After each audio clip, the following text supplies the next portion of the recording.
And coming to you live here from Lake Jinzai, located in the western part of Izumo, Shimain Prefecture. It is the largest brackish water lake in the country of Japan, with the sixth largest catch of clams in Japan. We're here today with the PondCast number 33. Look at that.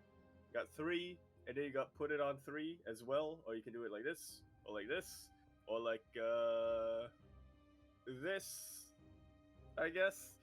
Three plus three.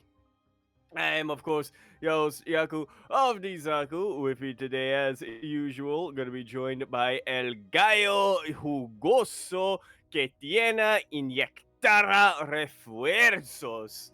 Light underscore VIP. And as per usual, we are produced by Tenji Belair, Kitore Osvolviele Niedziwishi, 16 Seki, Kuro. How we all doing?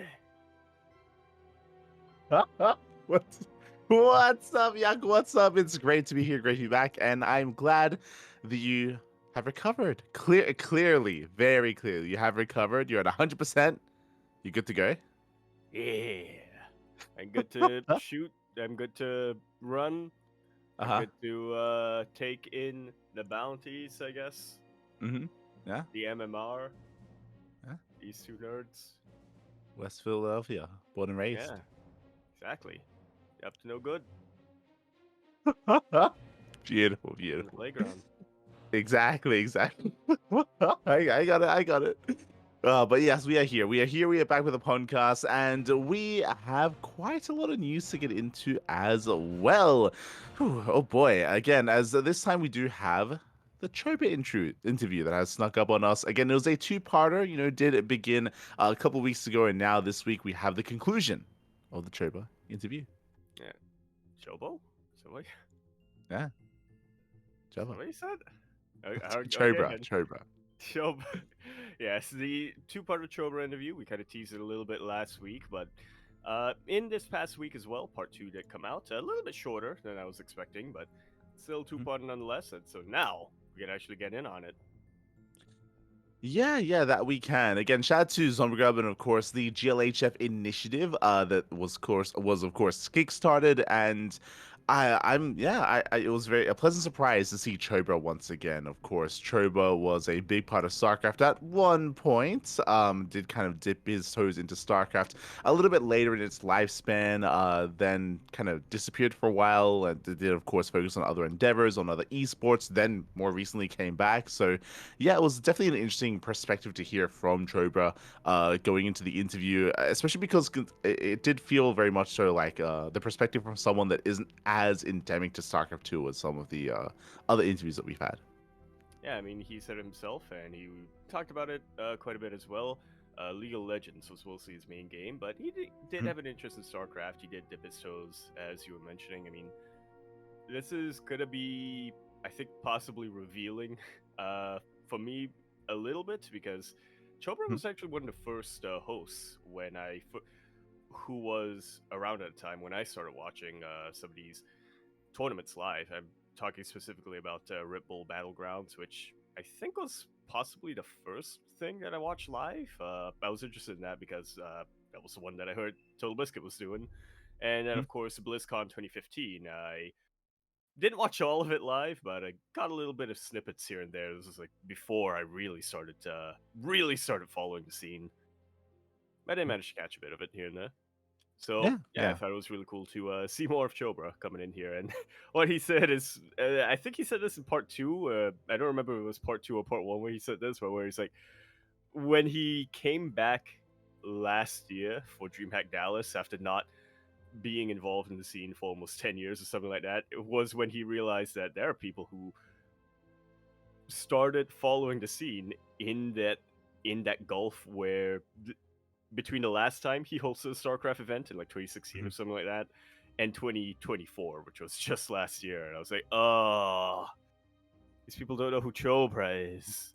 Yeah, yeah. Again, especially because he was around for a very like specific like segment in time, right? It was like 20. It was basically Heart of the Swarm into the beginning of Legacy of the Void. Then he was kind of gone, for quite some time, as you mentioned, till only recently, until last year. So it's a yeah. I mean, I remember being really pleasantly surprised to see Chobra again. I was a little bit shocked. I was like, oh my god, okay. I guess he's kind of back, kind of. So yeah, it was great to see him again, considering he has that history with StarCraft as well. So it was, yeah, really great to catch up. And yeah, with that, Zombigo was able to have a bit of an in-depth interview with him. Again, as we kind of alluded to, part of it was like his early days of getting into StarCraft. He admitted himself that like, he was aware of it, of course, growing up in Korea. He played it a little bit, but didn't really get too like engrossed into it until much later on, until Heart of the Swarm, basically.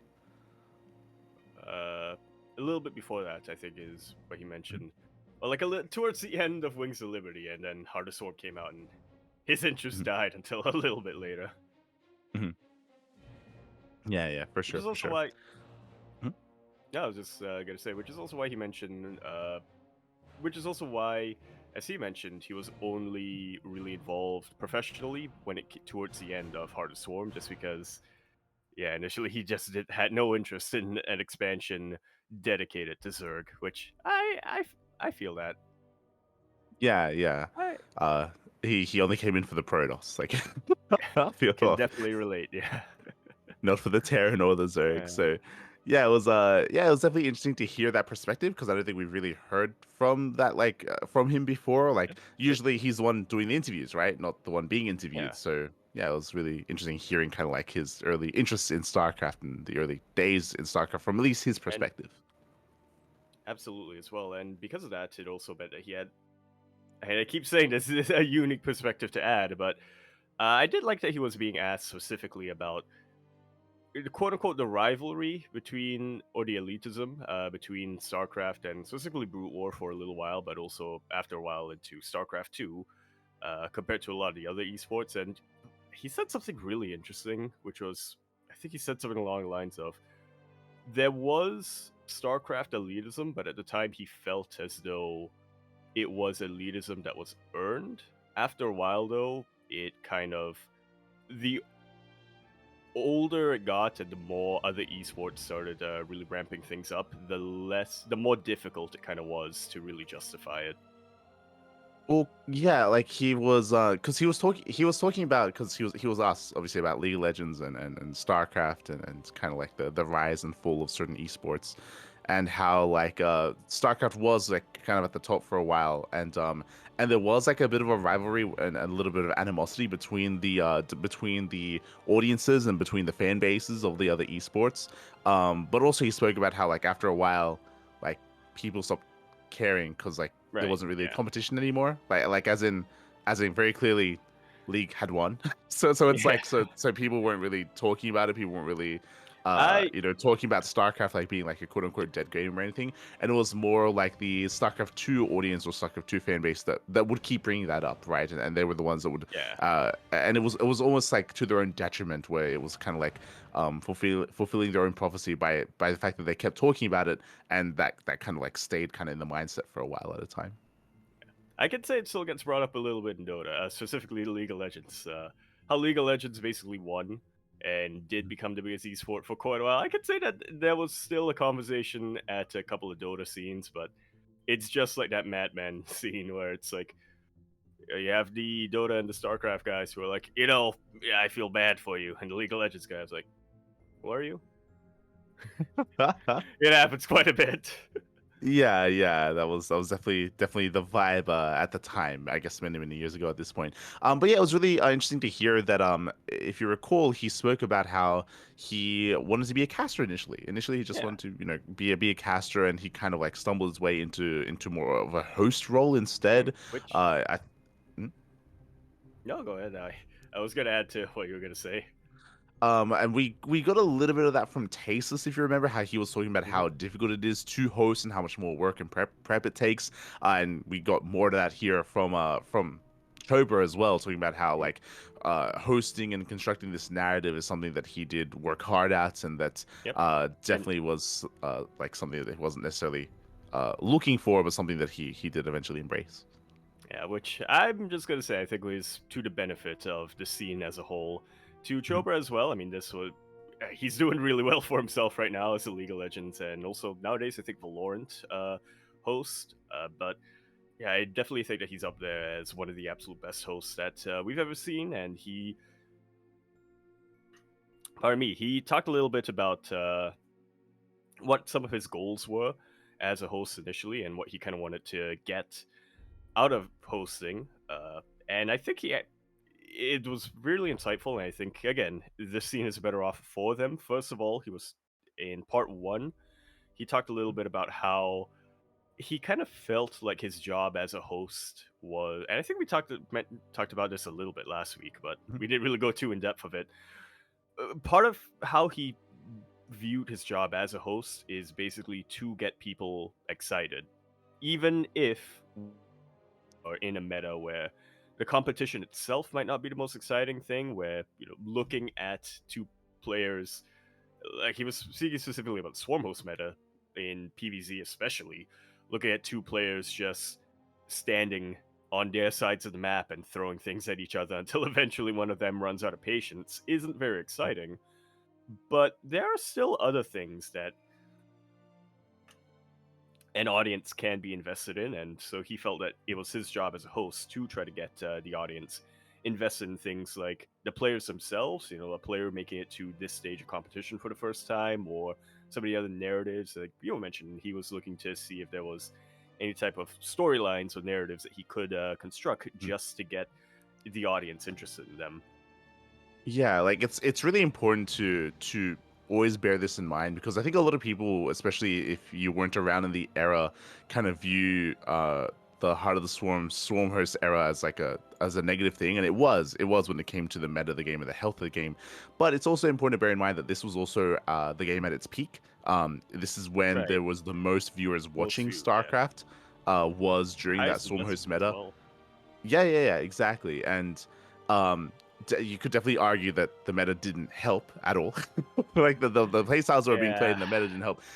But what's important is that it wasn't like that was happening every game. That was in specific matchups when it comes to like the Mass Swarm Host and Sky Toss and these Death Ball of armies. But as you were mentioning, like there was definitely a lot of storylines. Like there was also Pete Kesper as well. Kesper, Yeah. they were getting involved into SE2 now that Wings of Liberty was done. Like they were now stepping in. There were a lot more players. There was all these international events. Like there was a lot going on in StarCraft at the time, and you could argue that that maybe like overcame some of the games themselves, and even when it came to Swarmhost games, like a lot of people were hyped because this is also the era when foreigners were actually beating Koreans, embracing that Swarmhost meta. Talking about Stefano, talking about Snoot especially, who did fully embrace Mhm. Swarmhost in every matchup, including against Terran, and was finding a lot of success and getting a lot of hype because of it as well. And on the flip side of that, when a player finally beat the swarm hosting Zerg player, that would Mhm. also generate a lot of hype. That was partially why MMA versus Firecake, I believe, in Home Story Cup is, even though if you look at it, if you just look at the result for one MMA, it might not seem too exciting, but then you realize, wait a minute, this is a Terran player who was beating a Swarm host player. It was very, very. It did elicit some pretty strong Mhm. emotions whenever he was able to beat him. For sure, for sure. And Catharsis again, as well. It's for viewers who weren't around in that era but were around for most of the Legacy of the Void. I would say it's similar to in 2019 when Classic beat Rogue using Protoss bullshit. This mhm. is when everybody agreed Zerg was pretty busted, and I could not believe my ears watching that stream, hearing people chant and cheer for DTs. Always And that's how exciting, much always people exciting. hated that Zerg meta. But yeah, so it was really cool to hear from him when it comes to hosting. Again, it always brought me back to Yeah, Fluke as well, like talking about like the about the work that gets put into like coming up with like these talking points or yeah, things to bring up when it comes to discussing players. and that's the second thing that I really appreciated from Chobra, which he mentioned it in part two, and he's absolutely right. It's also part of the reason why I like Chobra so much as a host. And in a Mhm. similar vein, what excuse me, I My neighbors are burning stuff again. It's getting in my throat. Uh, But it's definitely something I really appreciate from Chobra, and there are a couple of other hosts who do this as well. When he said himself, because he speaks Korean and he mhm, talks a lot to the Korean players, he would always get frustrated watching other tournaments or watch both in StarCraft and also in League of Legends. But he was speaking specifically about the StarCraft players as well. He would talk to these Korean pros, joke around with them, have a great time, and notice that they have a lot of personality.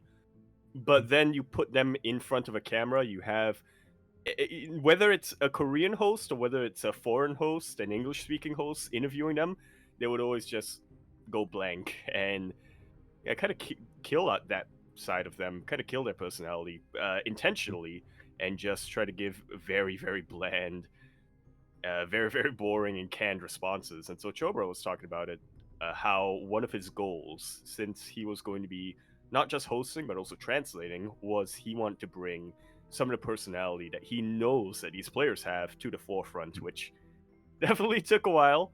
And I also think he wasn't the only one, but yeah, it definitely mhm. took quite a few people to realize what the formula is of how to get these Korean players to not be afraid of not be afraid to showcase some of their own personalities. Yeah, yeah. I mean, I guess we can jump around a little bit here because these two topics are definitely related.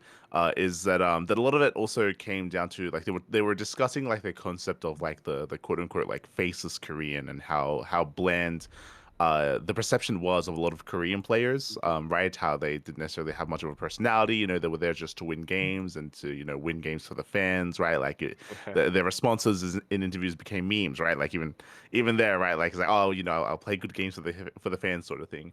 But it was important that I appreciate that they elaborated on that. It was important to take note that like that was all intentional, right? Like Yep. especially when it came to international events where a lot of the Korean players would feel like they were on the one hand like kind of like representing their nation, so they have to be like they have to be cordial, Well they have to behaved, like yeah. yeah, well behave, like they have to conduct themselves in a certain manner.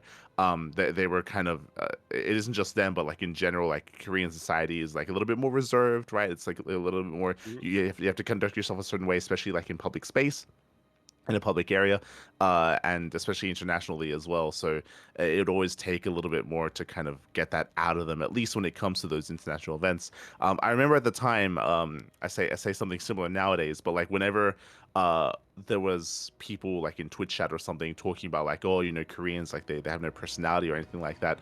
That was always a tell. That was always like that was Yeah, always they like never a watched Pro League. exact. Yes, I was about to say that. Yeah, question. Yeah. That's always a tell. It's like, I see Pro you don't watch TV, Sojung StarCraft. especially, really Yeah, good yeah, at yeah. doing this. But of course, that was for a Mhm. Korean speaking audience. So, Mm. well, I say that, but also they would produce segments where they tried to get the Korean pros to answer only in English. I'm Mhm. talking specifically about 10 questions, 10 answers. Yeah, yeah. I mean, they had a lot of like out of just game like segments like that.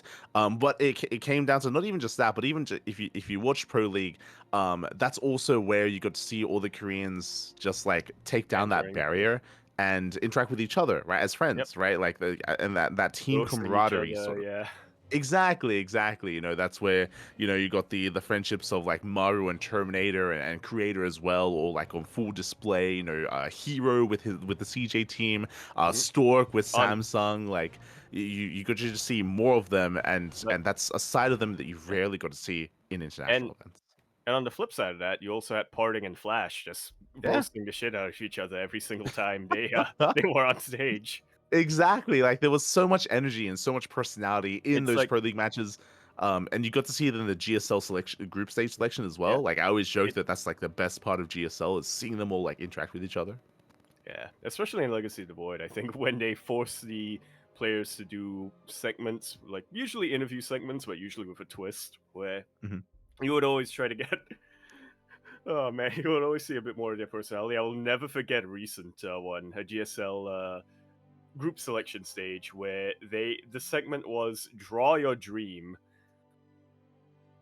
Uh-huh. And a lot of it was really like normal stuff. You had like parting being like, "Oh, I my dream is to just be happy. I'm walking down a forest with my girlfriend. They were just having a good time, enjoying life." Stats was like, "In my dream, I'm super rich. I'm at the top of a building. I'm the CEO. I own the building as well, and I own the other buildings on the street, and I make so much passive income." And then you got to Sue, and he's like, "My dream is to beat the shit out of everybody who beat me in the finals and throw their unmoving bodies into a pit, starting Let's with go. innovation."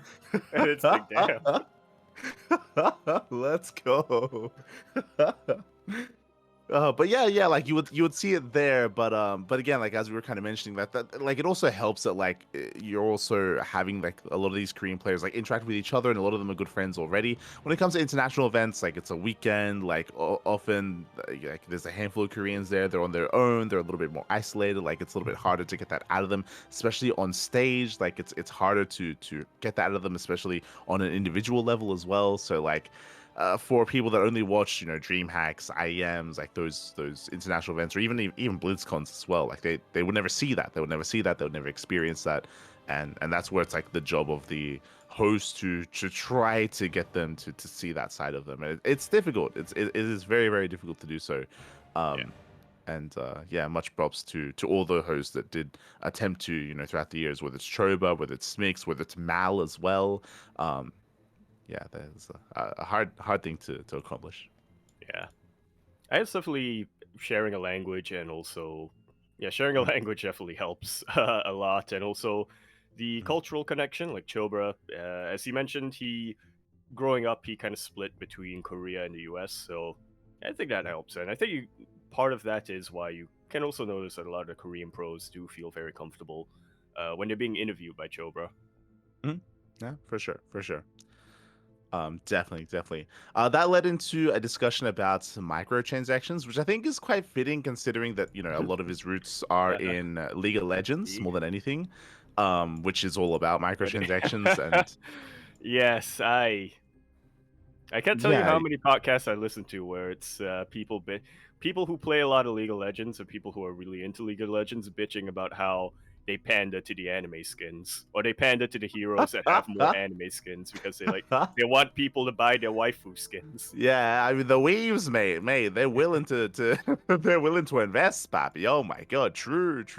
Really, that's what we were missing in SE2. We needed like drones with cat ears. That's what we needed. Exactly. Not wrong. And the ooh eyes. Well, I they We mean, did have the did. ooh eyes for April Fools one year, but they I needed it to just be year I round. just want to say, look at how many people are using the diva now. So just saying. Mhm. True. You all need True. to expose yourselves right now. Yeah, Shin. Shin. He uses Korean diva. That's even worse. Every time. But yeah, yeah, it was nice that they. I mean, it was interesting to hear his perspective. Of course, when it comes to microtransactions, it's one of those things where clearly that did benefit the game, especially later on. We're referring to Yeah, the announcers, war skins. chest. The war chest was the big one as well that I kind of everyone miss looks the at war it. chest. Yeah, everyone looks at it as like, if only we had that sooner, if only that was done from the beginning, and then it could have been expanded upon. Like it was successful when it began, but it began very late in the lifespan of SC2.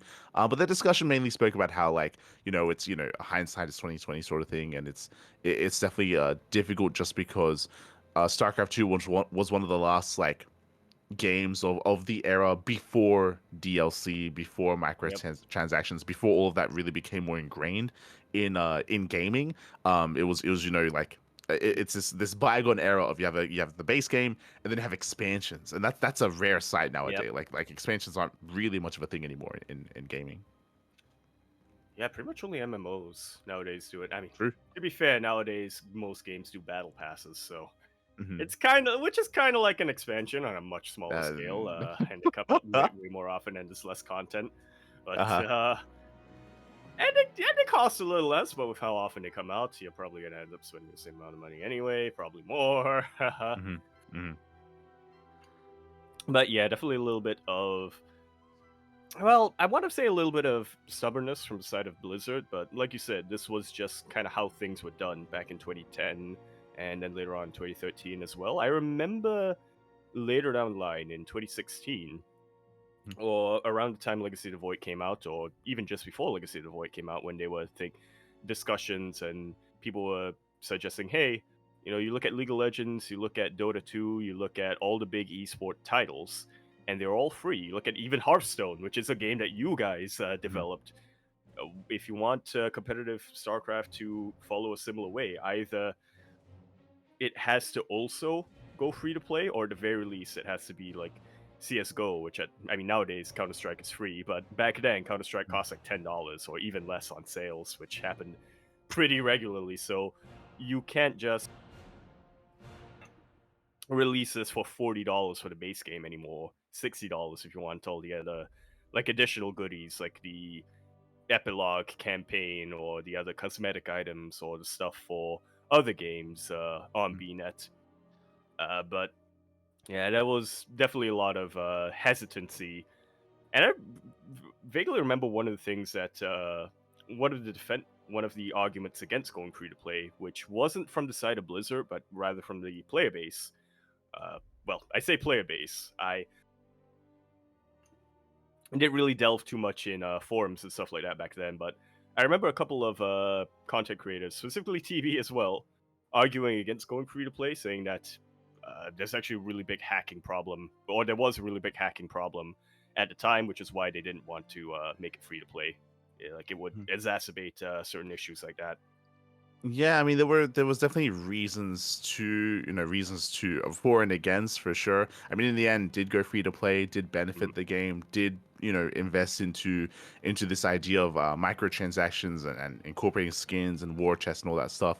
Once again, is another example of this thing uh where StarCraft 2 was kind of like the guinea pig, where everyone could see what was working, what wasn't working, and then kind of like adjust themselves to make sure that they were fine. And it was StarCraft 2 that was kind of left in the dust in certain aspects. And yeah, it just took a long time for that change to occur. I mean, we got there in the end, but yeah, again, you could argue just Well, a little bit late. in the end, we got there, and then we stopped. Yeah. Well, that's the main. That's Oh. right. Like a little bit too late. One of the big reasons why you would want microtransactions, I should wind it back, is because it does kind of push the developers to continue to support the game, right? Because the game is still making money. The game is still like generating income or generating revenue, I should say, to the company. So it would incentivize and give them more reason and give them a way to justify for like supporting the game in the long run, right? That's the purpose of that, which is why it was so important and people were pushing for it towards the end. But as you said, like just a little bit late when it came to that, and likewise a little bit late to respond to giving players something that they wanted, right? Whether it came down to skins, like consoles as well, UIs, like all stuff that's Announcers really cool. But and yeah, announcers, yeah, for sure. Uh, so definitely interesting to look back on, definitely retrospectively, especially considering, as you mentioned, like there are a lot of people that came in later when the game went free to play, and that they don't necessarily know the hardships that the game went through before that, right? Yeah, definitely. Along those lines, they were also talking about the campaign, and that's kind of alongside it. Is that a lot of these free-to-play games, they don't have like that single-player mode, like that's also why like that justifies like Overwatch was supposed to have one, but we all know where that went. Yeah, like CS:GO doesn't have single player, like League of Legends doesn't have like a campaign mode, Dota doesn't have a campaign mode. It's all just PvP. So that also is what justified paying the base price for that single player experience. And they were talking about the importance of that. And I feel like that's interesting to bring up once again, because that's another big talking point nowadays with the upcoming RTSs that are currently being criticized because of the importance of that single player campaign. Yeah, I mean, the biggest example probably Stormgate. Yep. Stormgate. I almost said Stormgate Gates of Fire, but Stormgate's coming out, and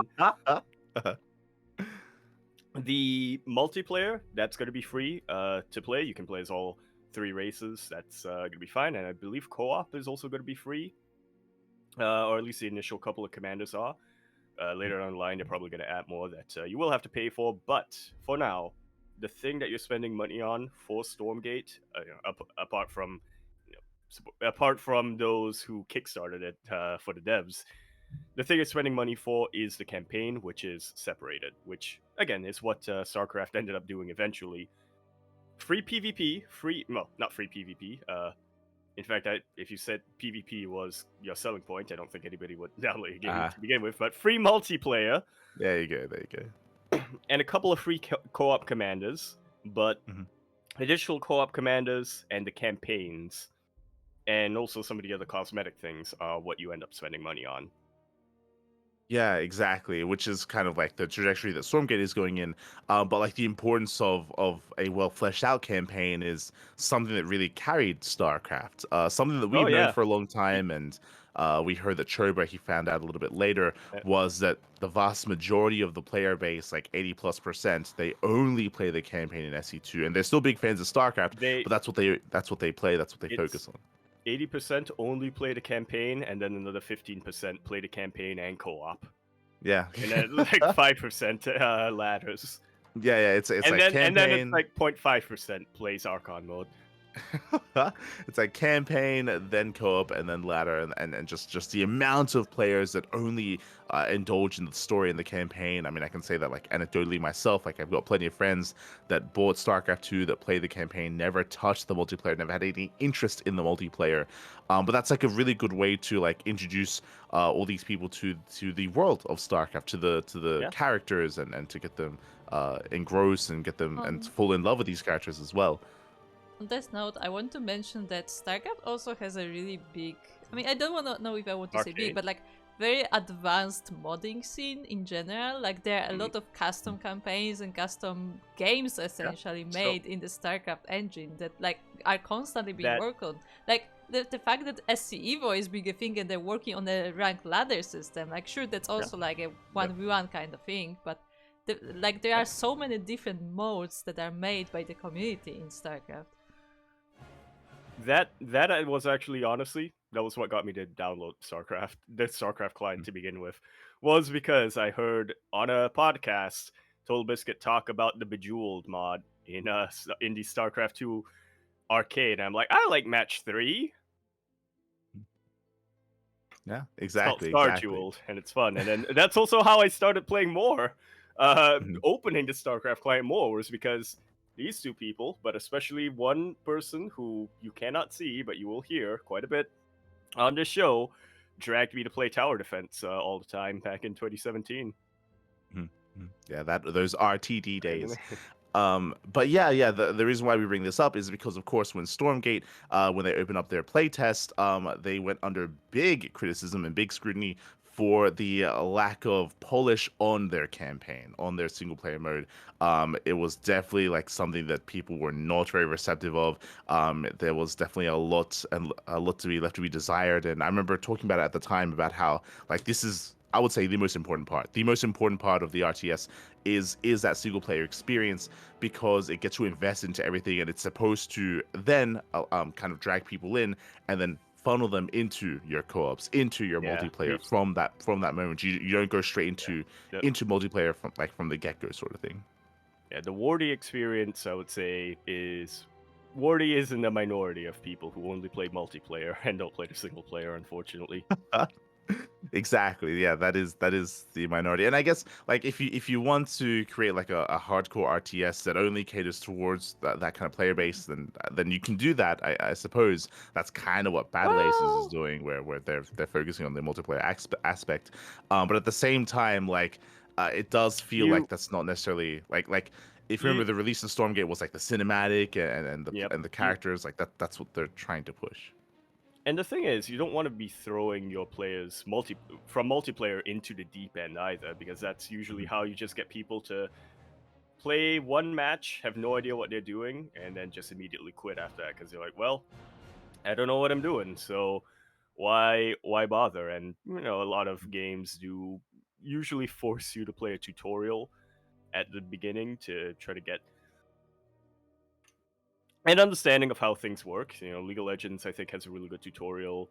Mhm. Heroes has a good tutorial, but especially good for Blizzard fans who just want Uther, the Lightbringer, to tell Raynor to stop overthinking the premise of the game. and just press the buttons and lane. All right, stop questioning why we're interacting. You know, things like that. The Dota. Well, I think they have a new tutorial now, but I can say that back when I tried Dota for the first time in like 2013, it was not very intuitive at all. It didn't really tell you much about how the game functioned and stuff like that. So that's very hit or miss. But like you were saying, if you have a single player campaign, if you have one that incorporates the multiplayer mechanics and also gets you to really invested, gets you to care about these characters and especially this universe, that is a way to get people to stick to it and give them kind of an understanding of how the game works and make them want to try multiplayer, right? It's similar thing with League of Legends Arcane. How after Arcane came out, everybody downloaded League of Legends, played it once, and I was like, I'm really invested in this universe, but I cannot handle this. I cannot handle this game at all. So I'm gonna quit and just keep looking at fan art. Yeah, and from Chobra's from his perspective, like he was bringing up how because the numbers are public on Steam, for example, like you can see Call of Duty, you can see all these other kind of like multiplayer games, and you can see like the just the comparison of players that have achievements in playing single player and have not touched the multiplayer whatsoever. And again, like that's kind of like the main consumer experience. Which blows my mind for things like Call of Duty and stuff like that, because I don't play Call of Duty, but I play Battlefield, and I don't think I've played a single campaign mission of any Battlefield I've played. No, yeah, like I'm the same as I guess the main populace, where I know that like for Halo, for example, multiplayer was a big thing, and I never touched it. I mean, I didn't have the Halo campaign was pretty good though. Yeah. I mean, they're meant to be good. Yeah, true. Yeah, play the campaign. They're meant to be good so that you get immersed in the universe, and then you want to play the multiplayer. True. But like you know, Call of Duty and Battlefield, their campaigns are not. Yeah, and that's all I play, like the campaigns of Call of Duty, campaigns of Battlefield, and same with most of the people, and that can be a little bit eye opening for, especially if you're mainly engrossed in like the esports side of things, because that's where your main focus is. But there's like a whole other kind of quote unquote like kind of casual player base that does matter as well, right? And a lot of these people are your viewers. Like there's a lot of people that watch StarCraft that don't play multiplayer. I mean that's the big thing, right? A lot of viewers of StarCraft don't necessarily play it, but they can still enjoy it, and part of that is also kind of being introduced to it through something like the single player experience. Because watching the guys because watching bugs pounce on top of mouthless dudes, it's fun.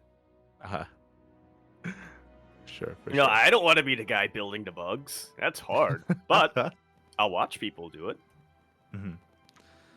So it was interesting to hear, especially again considering that there are a plethora of RTSs on the horizon, and that is going to be one of the big focuses for Stormgate, for Zero Space, for Immortal Gates of Pyre, and some of the other RTSs as well. So we'll see how that does turn out. Again, especially considering what happened with Stormgate, and it is something that they're addressing, that they were working on as well. But like it does feel like it doesn't.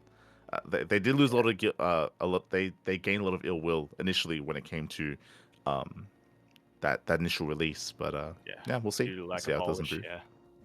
Well, the lack of polish and a couple of other stuff that I would say are things you don't normally think about, but were a bit more like design related. Yeah, you don't normally think about if they're done well, but I see. I don't want to gloss over because we say lack of polish. Very, very like pre-alpha kind of stated like single player. Like you couldn't even pause. You couldn't even pause the game. Like you couldn't save either. Like those. Yeah.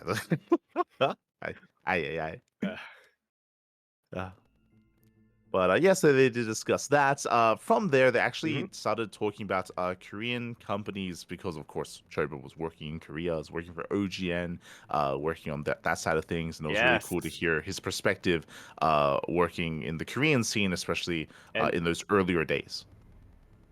Absolutely, and he didn't mention it outright, but it kind of got me thinking a little bit because he was talking about how the Korean companies, they're extremely good at marketing the players. They're extremely good at constructing these narratives, being very, very creative, and being very, very creative when it comes to forging these kind of storylines. It's like the organizers are very super creative, but then the players themselves, when they're going on to an interview or stuff like that, there's a little bit of a disconnect between what the orgs were marketing and what the players actually say. Once they and how they actually act when they get on the stage. Obviously, they still play fantastically, and the gameplay and the way that they are able, the gameplay itself is very, very inspiring. But yeah, it's definitely a little bit of a disconnect. That was a bit of a challenge, I think, for a lot of specifically the organizers, when they were like, okay, we've created this huge manga anime opening. Mhm. Can you be cool? Do I something mean, cool when you get on the stage. the answer is, especially in that era, yeah, 100%. Like Absolutely, they yes. pulled it off. Like It's only when they go overseas. It's only when they go overseas when it's a little bit more awkward. Well, like I think we spoke about it, right? Where like this stoic like nature is something that came a little bit more easier to them, right? Like not necessarily showing as much emotion, but being like this like machine go to the game sort of thing is something that a lot of players could really like lean into. Like players like Yep. Innovation, for example, like he even got that reputation in a Yeah. positive light in the international scene And as he being like, leaned into it later down the yeah. line when I think his team and managers were like, okay, this is your brand. Lean into Mhm. it when you do your WCS signature series. Say that you didn't know say that you were confused about your emotions when you won your first tournament. Exactly. But they also spoke about like their like I should say global broadcasts and their global ideals as well when it comes to Kespa, when it comes to OGN, and this Mhm. was like a big issue, an issue that never really got resolved, that was plaguing some of these Korean teams and Korean companies, but because Kespa was so ingrained in the Korean esports, what that Right? meant was that a lot of these teams, I mean, obviously they had one and only one sponsor. You know, you had KT, you had Yep. SKT, you had Samsung. DJ, and they were all Yeah, the Chable conglomerates. yeah, and these were all like obviously beholden to these bigger companies, but Mhm. because these companies were so big and because they were investing They here, own everything. um They have their yeah, hands in like every industry in Korea. Yeah. but they never felt the need to try to reach out and gain more sponsors and gain other forms of Right. revenue and try to promote their Yes. players internationally. More importantly, like they never felt Right. the need to try to reach that global audience. Like it was all very With localized, and they felt that they didn't need to, right? with the notable exception of KT, I would say KT pretty early on realized, wait a minute, we can get other sponsors, and so that's why KT Rolster were the first, I think, Kespa team to get a deal with Razer. Hmm. Well, maybe not the first, but definitely in StarCraft 2, they were the only ones who were like really pushing, hey, it's not just KT that is our sponsor. We also have. I'm also playing with my Razer mouse and my Razer earphones while drinking Pocari Sweat. Oh no, I think Hmm. Pocari Sweat was a uh, Pro League sponsor, but they were the only. There was only the KT players who were like Pocari Sweat. It wasn't a sponsor. It was only Flash. It was just his favorite drink. So Ah, it was like, true. yeah. But They had sponsored Pro League though at one point though, right? Am I crazy? I mean, Manju did for oh, no, that was GSL. Oh, But yeah, GSL and Hot Take. yeah, So yeah. I'm not. maybe I am old. I'm just saying. But yeah, and that's something that hurt the scene, especially once Kespa pulled out, right? Like once Kespa pulled out, like there was nothing left to kind of prop these teams up, and they had a really hard time trying to reach a global audience just because they had no infrastructure, they had no setup for that Mhm. sort of scenario. So that's Yep. that's where everything kind of fell apart. And yeah, it was just it was interesting just hearing that perspective once again, or that retrospective, even like looking back at They these Korean companies, and again their more it, isolationist ideas where they yep. just didn't really feel the need to reach out internationally. That's a pro tip to not only aspiring team owners but also content creators out there. Don't rely solely on just one source of revenue. All Mhm. right, you want to diversify. Mhm. Yeah, for sure, for sure. That affected like the broadcasting companies as well, talking about Yep. your SSL or your OGN or your GSL or GOM TV Yep. even, where again, like I mean, even when it comes to Africa, for example, like we speak about all the time, how they tried and they failed to kind of Massively launch their scaled back. global platform, Yep. to reach like international fans or international viewers when it comes to streaming, when it comes to their platform, when it comes to sponsors and ads as well. It was all like Chill Song Cider, right, or these other like Korean companies, and Hot yeah, six. Yeah, Hot Six another There was example, right? one international sponsor, but that came much, much later towards the end of GSL's lifespan. Mhm. Too Yeah, little too late. yeah, Yeah. exactly. Like it's something that they never really like invested into, and it's a shame that never did happen. A bit of it was like maybe like Korean elitism, but again, I do think that a lot of it was just like they were feeling quite comfortable just being under the umbrella of Casper for a long time, so they just didn't Yeah, feel the need to, right? exactly. Like they got too comfortable, as you were saying, Hmm. which I think is a pretty good way of putting it. But it's a mixture of that, but also just the fact that yeah, a lot of management in Korea does tend to be a bit more, shall we say, localized. It's like Hmm. again, I feel like it's a very East Asian thing. Like it happens a lot with Japanese orgs as well, where they're like, well, Hmm. we're doing well locally, so why do we need to go international, or why do we need to release the best game of our franchise on PC? I will never forgive Capcom for never releasing Metal Gear Rising in Asia. Uh-huh. True, true. And I mean it was even harder for teams like, KT or SKT, right? Because I mean, what are they? The Korean Telecom and South Korean Telecom. They literally cannot sell their product Yeah, outside of Korea. the So best like the yeah, best it's they can it's hope for is for tourists to come over and buy a temporary uh SIM card from SK Telecom or from KT. yeah, so like specifically for those two teams, like it's a little bit more understandable because they literally cannot make money outside of Korea. I But for like CJ and Samsung, Yeah, like I mean, I guess CJ a little bit as well, but Samsung like for as at least well. Samsung, Yeah. Samsung mhm, had so much potential. They were like, there were a yeah, couple of years recently where they were straight up the number one smartphone manufacturer in the entire world. They were outselling both Apple and Huawei hmm, by many, many units. So yeah, there was a lot of potential there. You mentioned CJ as well, and yeah, CJ, huge conglomerate. They are hmm, in freaking everything. yeah, I walked past a construction site the other day here in Singapore, and I looked at like the sign that they had, and they're like, "This is joint operation by the CJ Corporation." I'm like, "Yep, they're everywhere." I think Zombie Grub as well mentioned that in a lot of U.S. supermarkets as well, mhm, not just in the international section, but in a lot of the other aisles when you're looking for things like stock or for like not preservatives, but you know what I'm talking about, like flavoring mhm, powder and stuff. Usually you'll find CJ Entis has their hands in that. mhm. So Yeah. there was definitely a lot of potential for these two teams to really expand. Mhm. Yeah, exactly. And Chobra, he actually gave a little bit more insight in regards to that as well. If you recall, he was talking about specifically, I think it's applicable to the Korean teams, but he was talking about OG, and he was talking about these broadcasting networks that were streaming StarCraft, that were broadcasting the esports, talking about how like yeah, like they're doing this, but at the same time they're like a very, very, very small subset of the company, where the company doesn't really Yeah, care too much about investing into it, because where do they make their money? On which cable TV, on in sports and other like avenues and other parts of the company. And this is really just like a little offshoot, like a little project that they're willing to invest into, but like they don't really care to try to make a which better profit out of it, sort of thing. which is a double-edged sword a little bit. I think Chobra as well was mentioning how because they didn't care that much, he could really get his own. Hmm.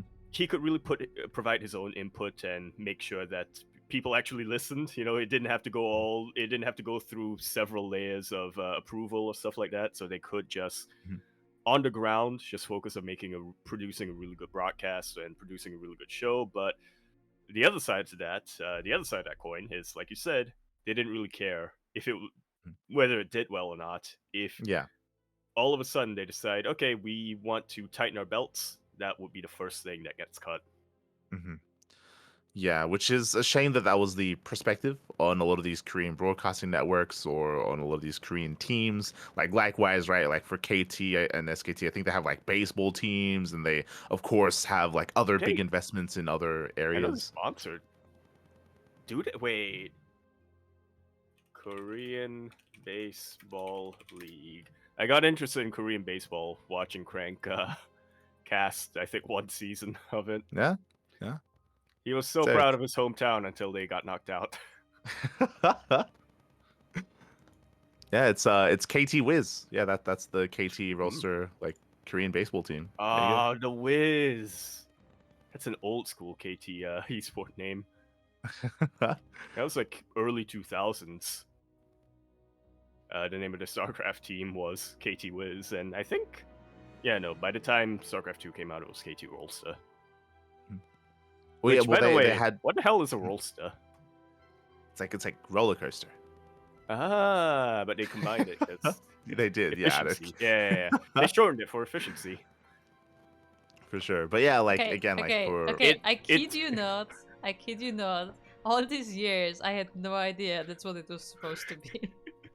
what do you mean? There's a little What do roller you coaster mean? on the There's a logo. roll. There's a track. Look, There's a I track. just Rain? took the words like that's what they call themselves. That's their name. I don't Yeah. need It to know must the be a meaning. Korean thing.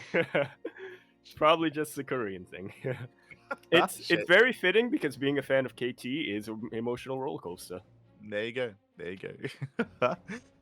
But so yeah, it was again interesting to hear that to hear some like behind the scenes stories from Chobra, kind of like explaining that and kind of like bringing that to the forefront. So it was really cool to hear. That led us into right. You mentioned it. That led us into the intros that they were making, and I think he himself admitted, and I think there's a little bit more insight from Chobra just because he's in multiple esports. How that like manga style intro was never quite replicated as successfully. Like there were some. I think League tried to do their own version at one point, but Yeah, like yeah, those intros were very iconic, and it's something that have it kind of fallen that has fallen by the wayside nowadays. it it's harder to do for a team game, I think. Mhm. Because when it's a 1v1 game, you can have it like, all right, every player's an anime protagonist or anime antagonist. You know, you Uh-huh. have your you have your protagonist, he's a good guy, he's called Jumi, and he's the one who, Let's go. who are gonna douse in light, and he's gonna be the chosen one, and he's gonna get knocked down, but he'll be Mhm. bloodied, his mouth will be bleeding, but he's gonna keep getting back up to face the antagonist. His name is Iba. And the antagonist, you'll have him in the darkness, you'll have it surrounding him, etc., etc. How do you do that for a team game? Like, you can't do it for. It's hard to do that for a team game because it starts to feel like you. First of all, in a league, if it's something like 5v5 or 6v6, wait, I'm trying to remember how many. I'm trying to remember how many players in the team for Rainbow Six Siege, but yeah, whether it's 5v5 or 6v6, that's just way too many players. But also, it feels like you end up not necessarily pigeonholing them, but it feels a little. Your options are either. I think the option typically becomes we will make it so that instead of one specific player has this specific art style or archetype or whatever, we're gonna have the team do that. But it's kind of hard to be. It doesn't hit as hard when it's like we've got 5 guys who are the protagonists, or we've got 5 guys who are the pirates who are hanging at who are the comic relief characters or whatever. Mhm. Yeah, yeah. It's I remember they did it a couple Yeah, of years ago. 5 clowns. Just one. I remember they did it a couple of years ago, which I thought was really fun. They I think Worlds did they hired the animation team behind Avatar: The Last Airbender, and they Ooh, had their patience. own intro, and the way they did it was I think each team had their own like star player, like their own ace player, and that's Right? the player that they used in the intro for each team basically, and they had each player represented by like their main hero in League of Legends, like Hmm. Blitzcrank or Lee Sin or whatever, and it was really cool. So they Yeah, had that. That's yeah, it's definitely something that I miss in yeah. StarCraft, and That you know. That's a really Mhm. cool way of doing it. I would criticize it for being like, well, you're just showcasing the star guy, but it's you have a whole team. I would criticize Yeah. it for that, but that's the exact same thing that WTL did, and I liked it when Yeah. WTL did that. So I would be a hypocrite if I were to criticize True. criticize LCK for doing something like that. True, true. So yeah, yeah. Once again, it's cool to hear, and maybe one day we'll get that back, whether it's in StarCraft or in other esports Mhm. as well. Like the intros always had a lot of potential, and I were really hyped back in the day. Yeah. Yeah, I think GSL kind of continued that tradition. Obviously, there were a couple of years and a couple of seasons where it was a lot more basic compared to what they had previously, where it would just be, all right, we'll have two guys standing, staring at each other with the trophy in between the two of them. But I feel like usually you can count on, well, you could usually count on GSL for creating intros that were at least interesting. I remember every single season for quite a while they would have a theme and they would dress the players up differently. I remember one season the theme was K drama, and that led to a lot of memes. Yeah, there Or you like go. high There you go. school boarding school or whatever it was called. They had them all dressed up like boarding school kids. My favorite was still all the SSL intros, still the best. Yep. That's the production team for SSL was, in my opinion, at least always greater than GSL, and it's a shame that we don't have them anymore. But for the few years that we had SSL, definitely like the best intros, like the best thematics as well. If you remember, that was the one with I think it was season two, because in season one I think Dark was the champion, and Dark. then coming Yep. into season two, I think they had the setup where they had Dark on the 2016 or throne. 2017? Yeah. I can't quite recall, but Darky was like on a throne, and you had everyone like around him, like vying for it. Like it was so cool. It was like King of the Hill, yeah. Yeah, it was like King of the Hill sort of thing, You and know, they like portrayed how do Darky we like take down the king? it was portrayed in such a cool way, and like like that's still like burned into my memory, like that intro, and yeah, definitely yeah, one day again for EWC. EWC. Ah, copium. Yeah. But yeah, that led us into. I mean, we already spoke about Heart of the Swarm and Swarm hosts. Um, Likewise, oh yeah, there was a bit of a discussion talking about Pro League and talking about Mm-hmm. fan clubs. I think this is where he Female started. participation in the fan clubs as well. Yeah, I think he started discussing about like the fandom, and that was really fun to hear. Once again, for whatever reason, it's something that hadn't really been spoken about in the previous interviews. But talking about how, especially in Pro League, there were some big groups when it came, like the The fan fan clubs clubs, were yeah. definitely much of a thing for each team, for KT, for SKT. And You'd often get like, like massive cheers and cheerfuls going on in the crowd. oh, Players that would often get like cakes and stuff for their birthdays. Like you'd get like a lot of gifts given as well. Like there was the fandom for StarCraft 2 was very real, especially back in the Pro I, League days. I want to get into this because this is a very interesting topic that I'm glad that was brought up in the interview. But first off, can we coin the term fearfuls? And they're basically signs that are the opposite of cheerfuls. Oh no. Where you're rooting against one of the players there. That to me, growing up playing sports and being like having it instilled where it's like you never jeer for anybody, no matter how much you hate them. You don't do jeer in public. You jeer in private with your friends, but not in public. That goes against that part of me, but at the same time, I'm like, that could be so spicy. There's so much potential for fearfuls in a Oh no. crowd. My primary school PE teacher would whoop me if I brought that up this idea. Oh But no. ooh, Not like this. Not like this. But yeah, it's something that I can't speak to in what kind of presence it exists anymore in StarCraft 2, to be honest, just because again the Korean viewer base has shrunk significantly over time, and a lot of these fan groups I'm sure aren't really a thing anymore, just because a lot of them were yeah, based on the Fortuna. teams, like. Oop, True, but a lot of them were based on the teams, right? A lot of them you have true. fan clubs for Samsung, fan clubs for CJ Entis, for KT Roaster, and it was very organized as well. He was kind of relating them to Korean fan groups and Korean fan clubs, and I remember for at least the Korean K-pop, side of yeah. things. Sorry, yeah, K-pop is what I wanted to say. For the K-pop side of things, like you'd get your own membership card, like you had to register. There were proper websites. There were fan That groups and fan meetups as to actually, like bring everyone together. Like it was and very well organized when it comes to that sort of thing. And for anybody watching who is wondering, yes, this is the only reason why Light is allowed to have VIP at the end of his name is because he is True. a card-carrying member of the Big Bang? I do have a Big card Bang actually. fan club, yeah. If he didn't have that card, he would not be allowed to have VIP at the end of his name. Exactly. I'd be sued.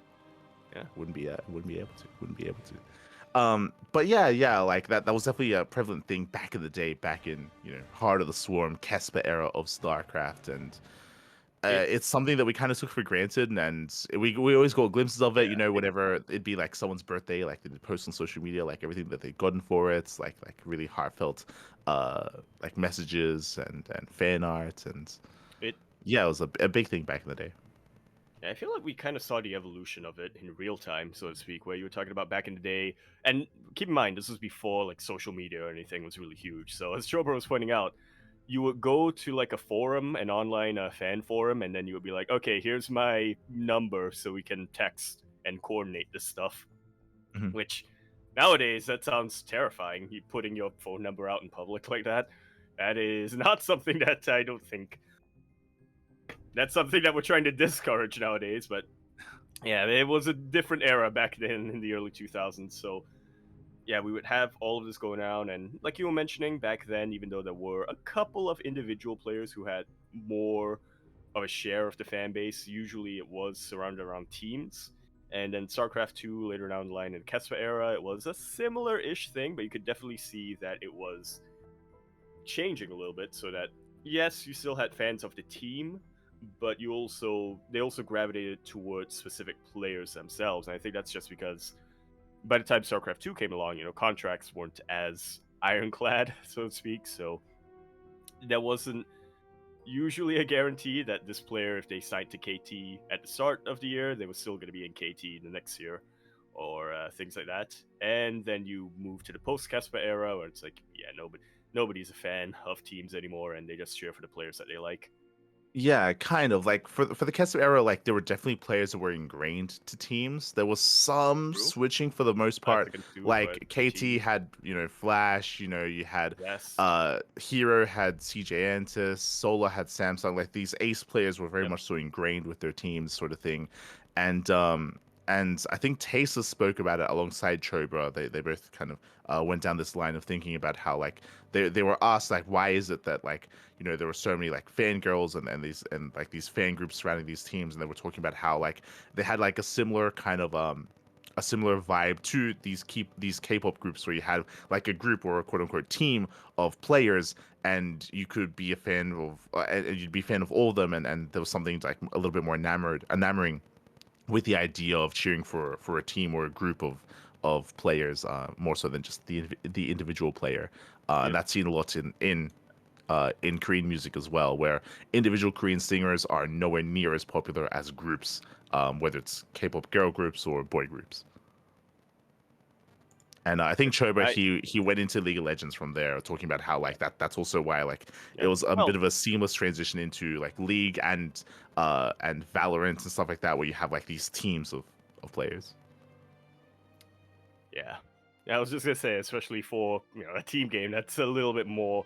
It's a little bit more important to have the whole team together and more cohesive, like that, instead of just having 5 all-star players who hate each other. that I think is a pardon me, but that I think is gonna be the tell, or that the way that you've made it as a group is if you can find fan fiction written about you on like Wattpad or whatever. I wonder if I looked at. I'm sure there's some League of Legends Wattpad fan fiction out there, but No. I wonder if I could. But I wonder if I could find some for like the SKT Player House fanfic starring Sue and Classic.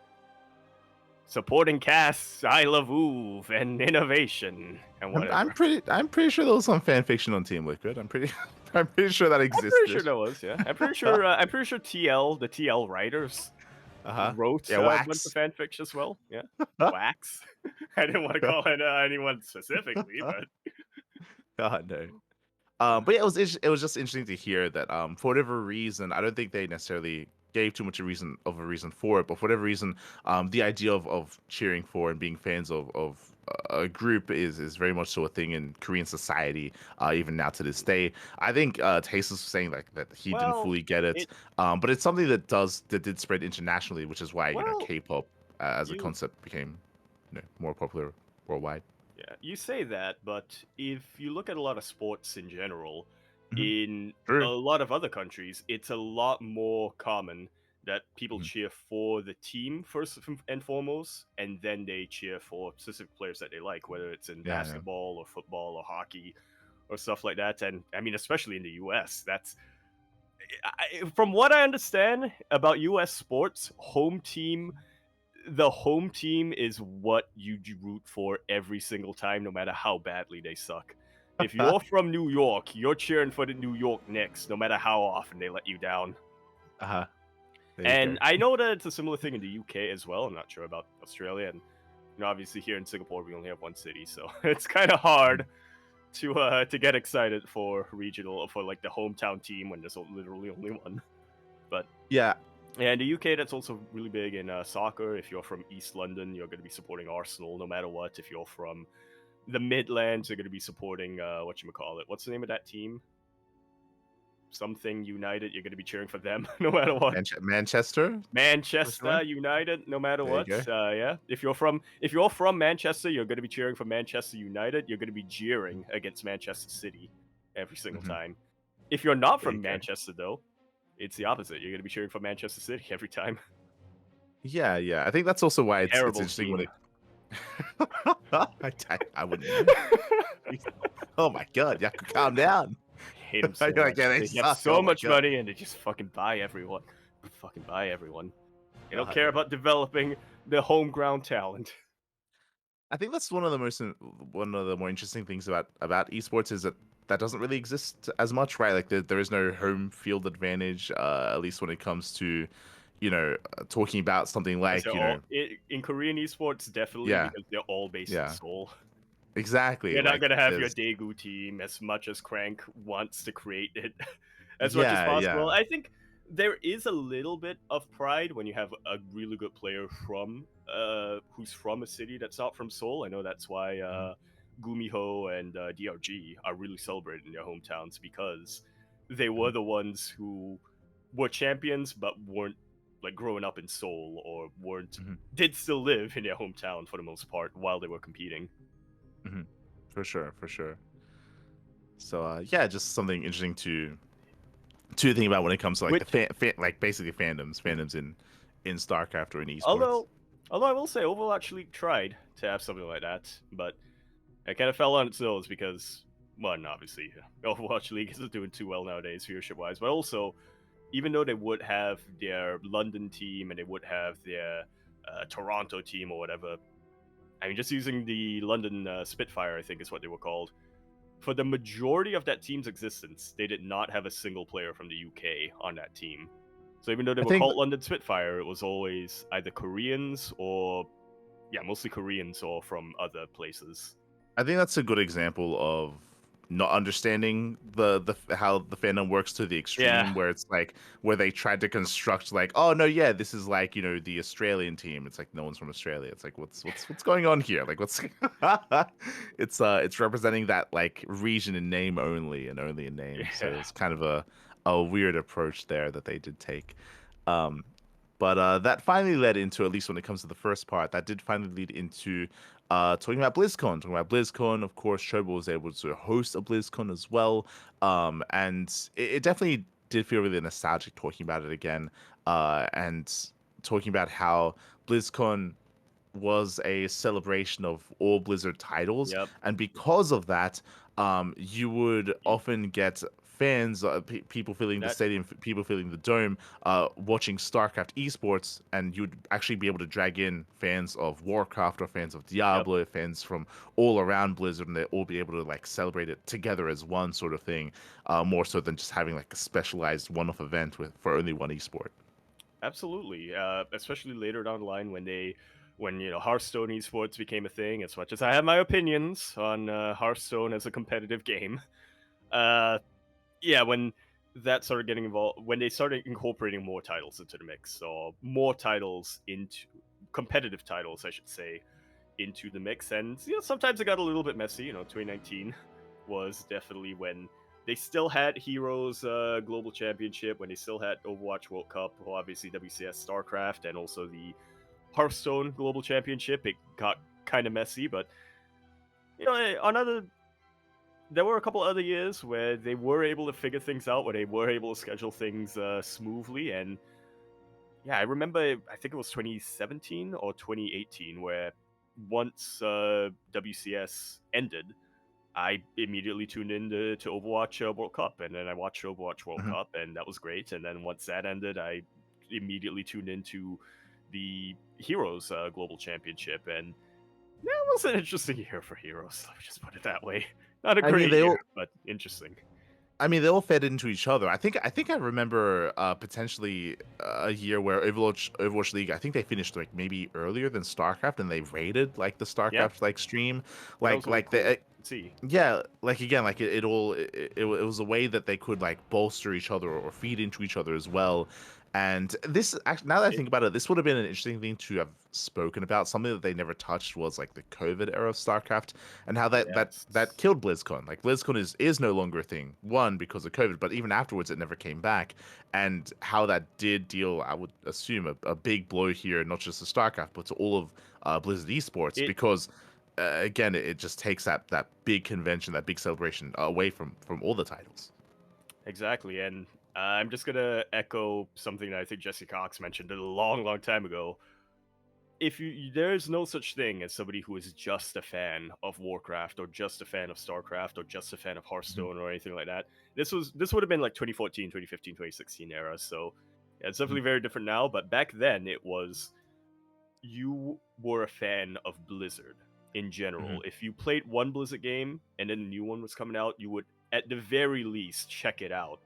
And if it wasn't your thing, it wasn't your thing. But you would at least give it that benefit of the doubt, and you would at least give that a shot. It's part of the reason why, even though Heroes of the Storm maybe never really broke into the big uh, overall mainstream audience that they wanted to, there's a reason why Blizzard fans specifically love it, even if they don't like playing it. They just like the lore. They just like seeing all these characters interacting with one another. And after a while with and again, BlizzCon was meant to be that big celebration of all Blizzard games, whether it's and all Blizzard universes, whether it was Warcraft, Diablo, or StarCraft. Those were, I mean, the only ones for a very long time. But then sometime in the mid 2000s, they would be like, okay, we don't have this much to say about this specific franchise, so we'll still have something for it, but we're not really gonna highlight it or anything like that. And then later down the line, as you were mentioning the COVID era, there are now straight up Blizzard cons where, I mean, StarCraft is missing. I don't think we've had. No, yeah, we've had one BlizzCon, I think, in 2020. No, not 2020, a little bit before that, where Diablo was just straight up missing. Mhm. Where you would have one specific franchise where they're like, we don't have anything to say about it, and we don't have any news or anything down the line or in development for it. And in the past, they would at least have like, here's the art panel, here's a bunch of people who are fans who did a bunch of fan art, you can buy prints of them, or here's like interviews with the original Diablo 2 devs or whatever like that. But yeah, then later down the line they were like, you know what, if we have nothing to say, we have nothing to say, let's not even bring it up. Yeah, I mean that was specific for Diablo, where there was that one year, as you mentioned, that I think they had one panel, if that. Yeah, That was of course before Diablo 4 came out. That was before all of yeah, that. That was during the period between Reaper of Souls, and I think this was even before the proper release of Immortal, the mobile game the mobile game. that Diablo released. Um, but yeah, as you mentioned, like it is a shame You, that it never made its return. BlizzCon, I mean, yeah, um, in without it, yeah, it does feel like there's a big gap. Not even just for like StarCraft esports, but in it, general here for for all the other titles.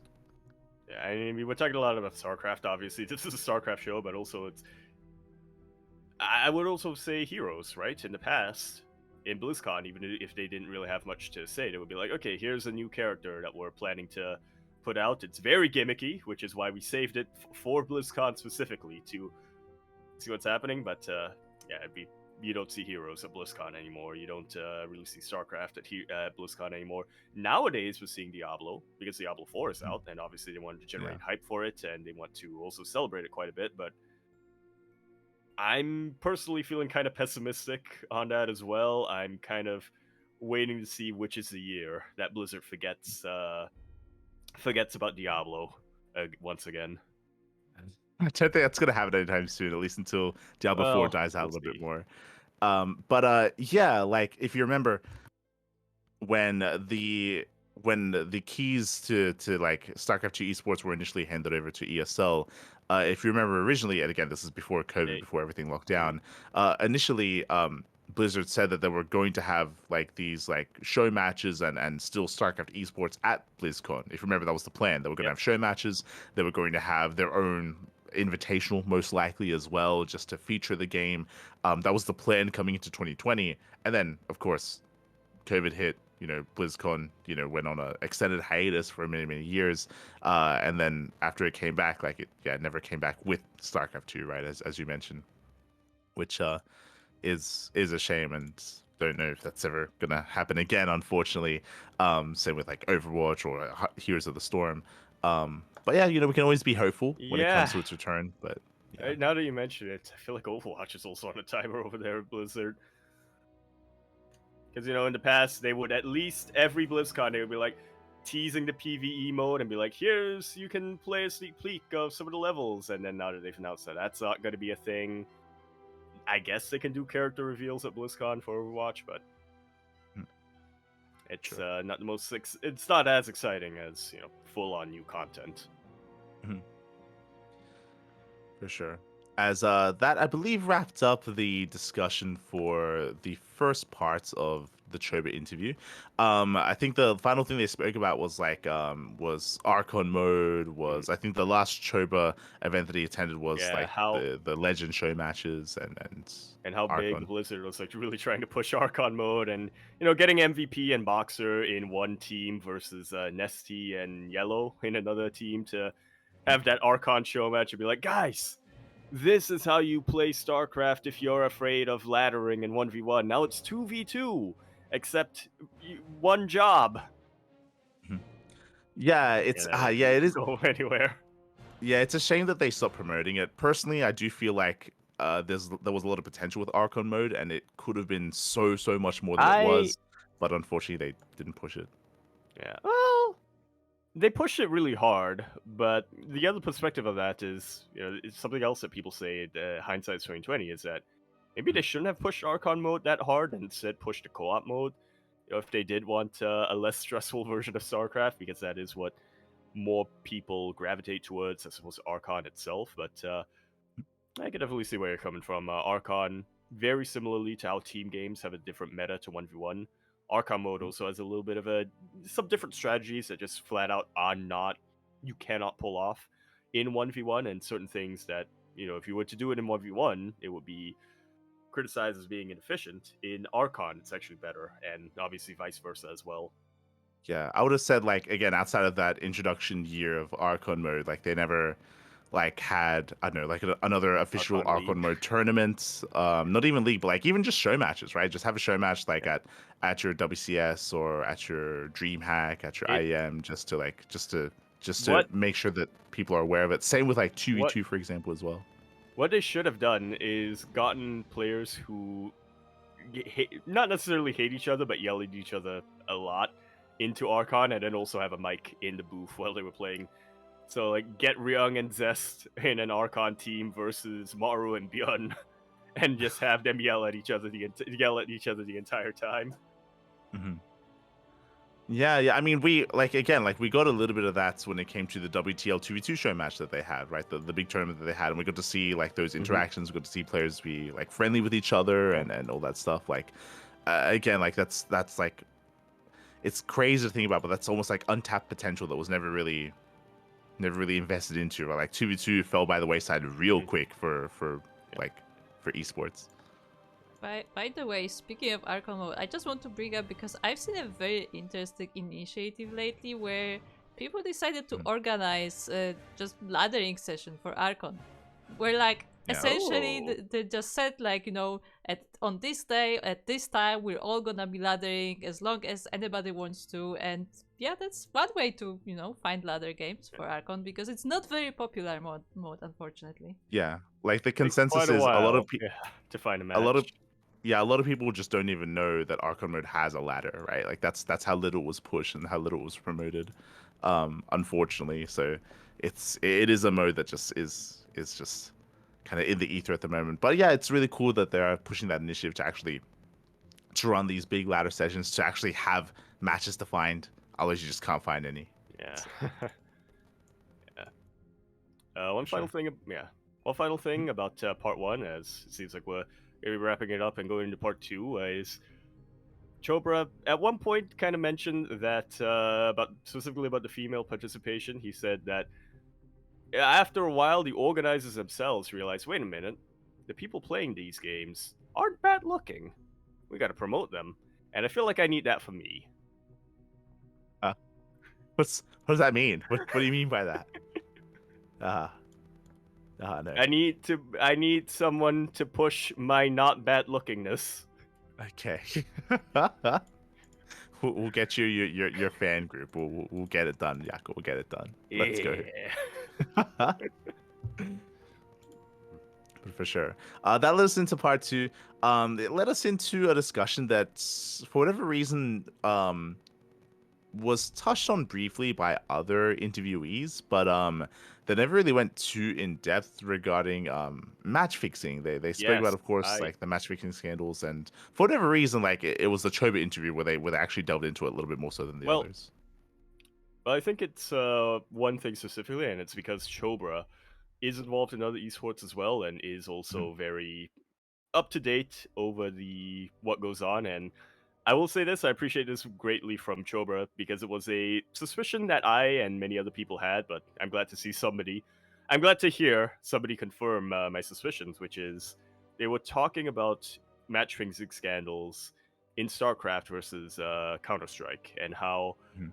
in StarCraft, match fixing basically killed the scene. Specifically in Korea, it killed the scene. It made sponsors kind of drop the game entirely and not want to get involved anymore, and it kind of killed the scene. Versus in Counter Strike, where a couple years back, or I think 10 years back at this point, that was a huge match fixing scandal where iBuyPower had a team, and they were also the organizers of a match, and they were trying to get their own team to throw the games and to fix the match for betting. And that was a huge scandal, as I think it was the biggest one in Counter-Strike at that point. And then we find out that the bans were all temporary. iBuyPower, I don't think, are allowed to organize games anymore, and I don't think they're allowed to own a team anymore, but they are still allowed to sponsor uh, Counter-Strike tournaments and Counter-Strike events.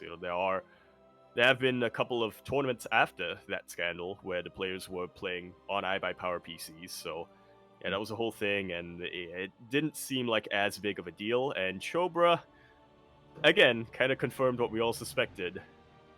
It kind of comes down to the fact that the Western audience just doesn't really care about gambling or match fixing and stuff like that.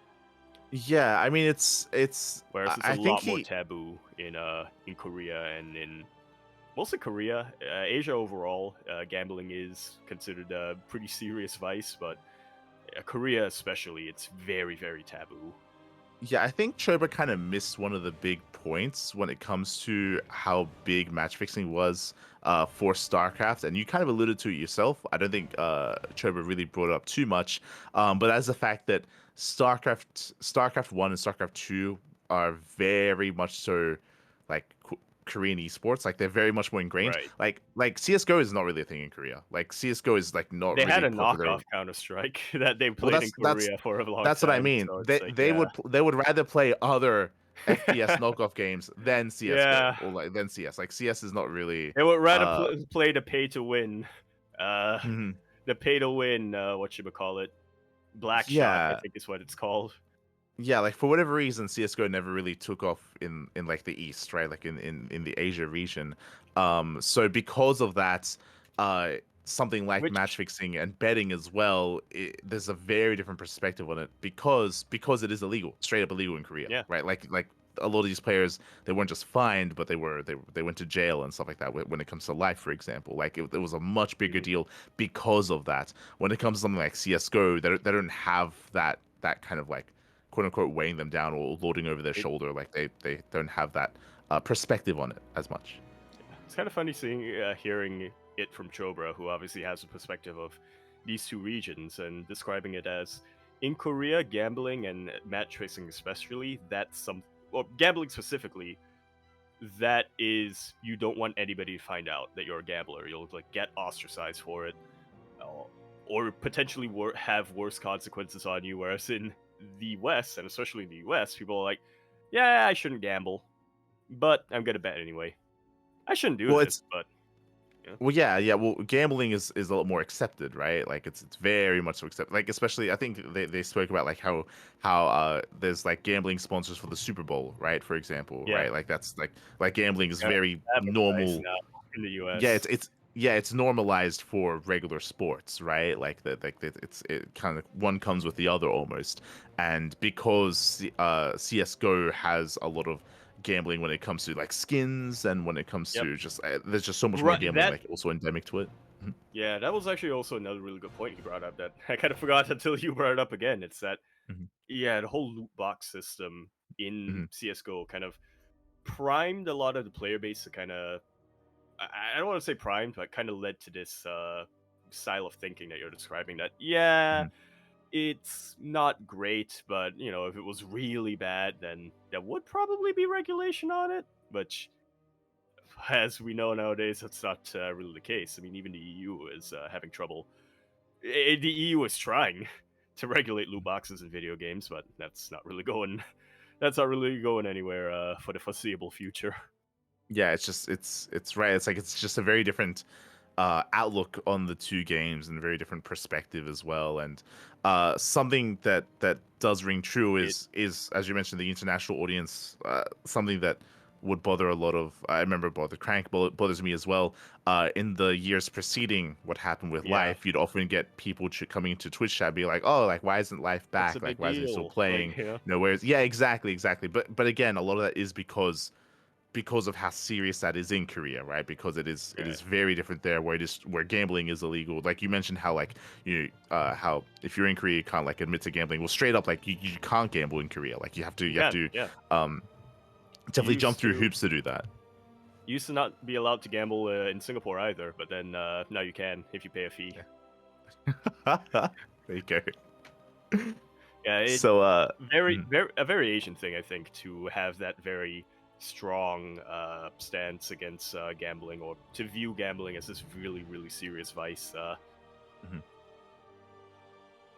Nowadays, yeah, you get the ads all the time, especially around festive season, where people like to even friendly gambling amongst relatives. You get PSAs and ads all the time here, where it's like, think about what you're doing before you start gambling. Don't go to your son and say, "Hey, son, I put all your college fund on Germany to win the World Cup.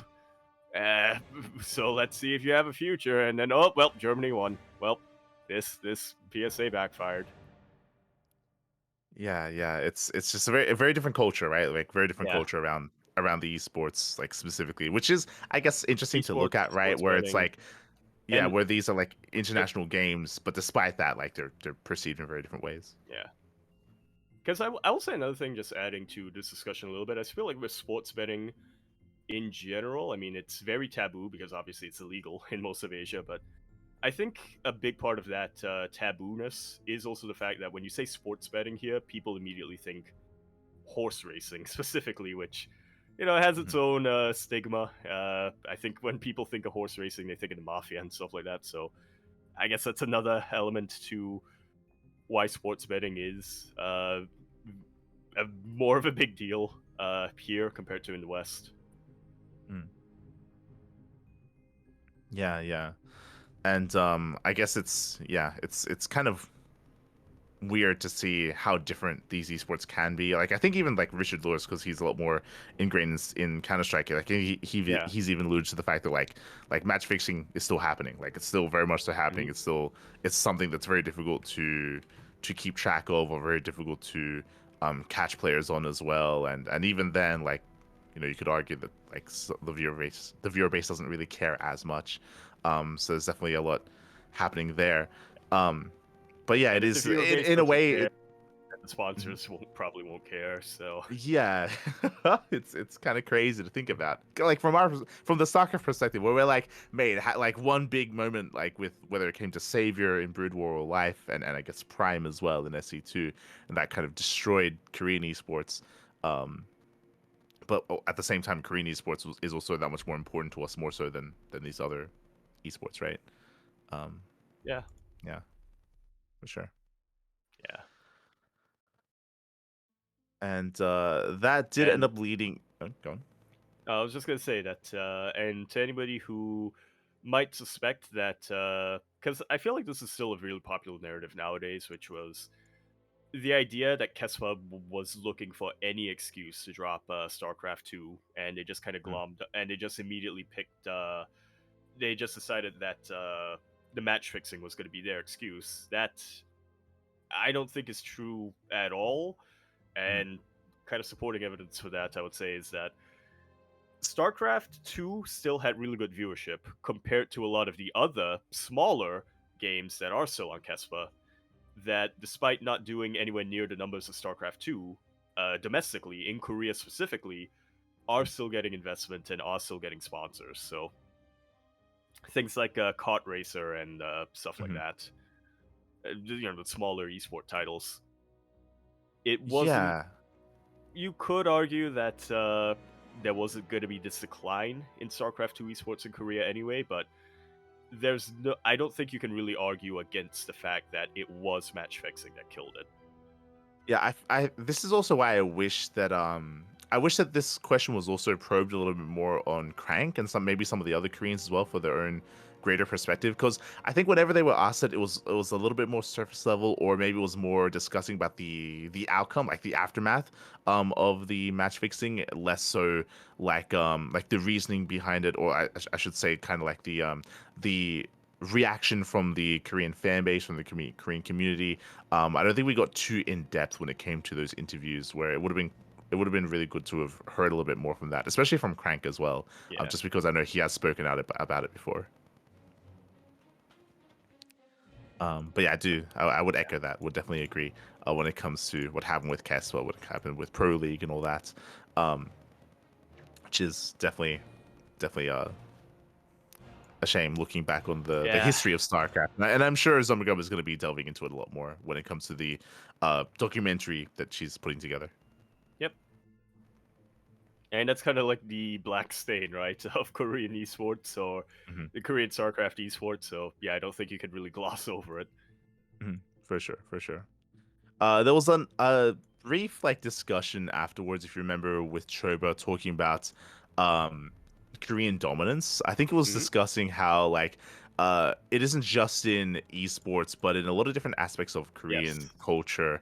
How like they have this grind set mentality where And once they find something, they iterate upon iterate, and they perfect it and they grind it, and that's why they can excel in certain ways. But at the same time, this also kind I of like stems like the more creative aspect of things as well. And I gotta say, because he was talking specifically about architecture and how there's like Hmm. a really prominent Korean And music. architect who was, and music as well. But yeah, he was talking about architecture and music, and he was talking about Hmm. how specifically there was this one really prominent Korean architect who said that he hates teaching Korean students or something like that. Or I don't think he went that far, but he was saying something along the lines of he felt that Korean society overall kind of quashes Hmm. creativity and creates kind of encourages people to just be more cautious, and if somebody else has figured out that something works, you just do that over and over and over again. I gotta say, it felt a little heartwarming to hear that that wasn't just that wasn't just a Singapore thing, and that but then Hmm. half a second later I was like, oh, we're all fucked. That's sad for all of us. Yeah, it was But really yeah, interesting to hear, right? Go on. yeah. So I was just gonna say, again, talking about the interview itself, he was saying how the way he put it, he's the one Korean who always cheers against Korean dominance and who always wants to see more creativity. He finds that the other scenes and other regions tend to be a lot more creative when it comes to their gameplay, as opposed to Koreans who will find something that's already working well and then just grind away at it until it becomes until they have it down to a science, and that can be very, very boring. And I think overall, I tend to agree when it comes to the esports side and StarCraft as well. I think a lot of the most creative players that I can think of probably came out of North America, Mexico, and the US, especially. A couple from our own region, Southeast Asia. Shout out to Mio Micah. Ooh, A couple from EU. I will say that there are some very creative Korean players, though. I'm thinking, your Shins, your Rogues, your SOSs, and Gumiho. stuff like that. Gumiho as well, yeah. But I think there's a reason why, with the exception of Rogue, they and I guess SOS as well. I was gonna say with the exception of a handful of them, they don't really win too often. But then I was like, well, actually, Rogue won a lot, and SOS also won a lot, and Hey, Gumiho hey, give me has one of some really GSL. strong titles. He won a GSL, and Yeah. he won 2 Home Story Cups. Yeah. And then also you have Shin is probably the one who's still waiting. Dark, I guess you can describe as a very non-standard player as well. So there are creative Koreans, but yeah, I have to agree. Overall, it feels like Mhm. the Kespa environment and the culture, the Korean culture, also kind of pushes up and coming players to kind of this mindset of just stick to what works, and then just stick to what works and then just perfect it, essentially. Yeah, and I mean, it led to a lot of success for those players, of course. I mean, we spoke in previous editions about like the Korean like team house environment and that grind set environment as well. That I guess is not just Sometimes it would applicable actually to. be penalized if you wanted to be Mhm. more, if you wanted to go off track a little bit. Like coaches would actually scold you. They'd be like, Yeah, what do you mean you're trying to do this? Just do this one build over and over again."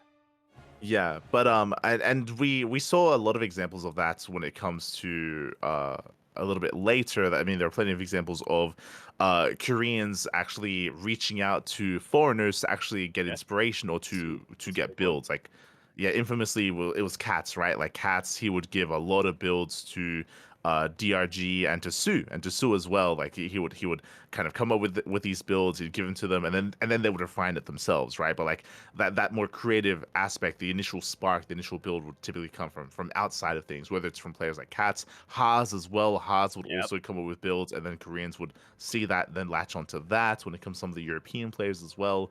So we would see that come into swing, and yeah, it was interesting Yeah, hearing that Stefano is from definitely a Mhm. player from the EU that a lot of Koreans like had. I feel like had to take notice of and had to Mhm. realize, wait a minute, this is a good build. I need Uh-huh. to do nothing but build roaches. Like you can just keep making it's crazy. Oh my god, just keep making. Okay, let's go. Yeah, But yeah, I think there's a lot of examples throughout the history of StarCraft where that was the case, right? Where you'd have Koreans be inspired by those outside of the region, and then kind of like perfect that instead. Um, I think they were discussing that and talking about how eventually foreigners would overtake them. They didn't really bring it up too much, but part of that I still do think is because Kesper Team House has died out, so kind of yeah, like the rate of improvement, rate of progression decreased. But at the same time, like we also have to give it, credit because even though that's true, like that's even more it impressive that we'd have foreigners excel without that environment as well, right? Like exactly. Yeah, Cyril, Raynor, Clem, they never got that grind set team house environment, and they still were able to improve the way that they did.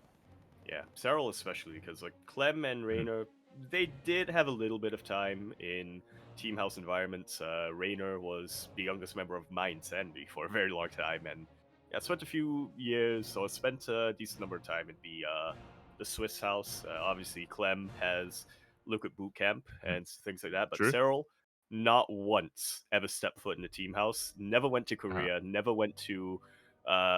I mean, he was on Ents for the longest time, and he was the only player Mhm. on Ents, so he wasn't getting Yeah, yeah. invited to boot camps or to TL boot camps or anything like that. Just practice from home.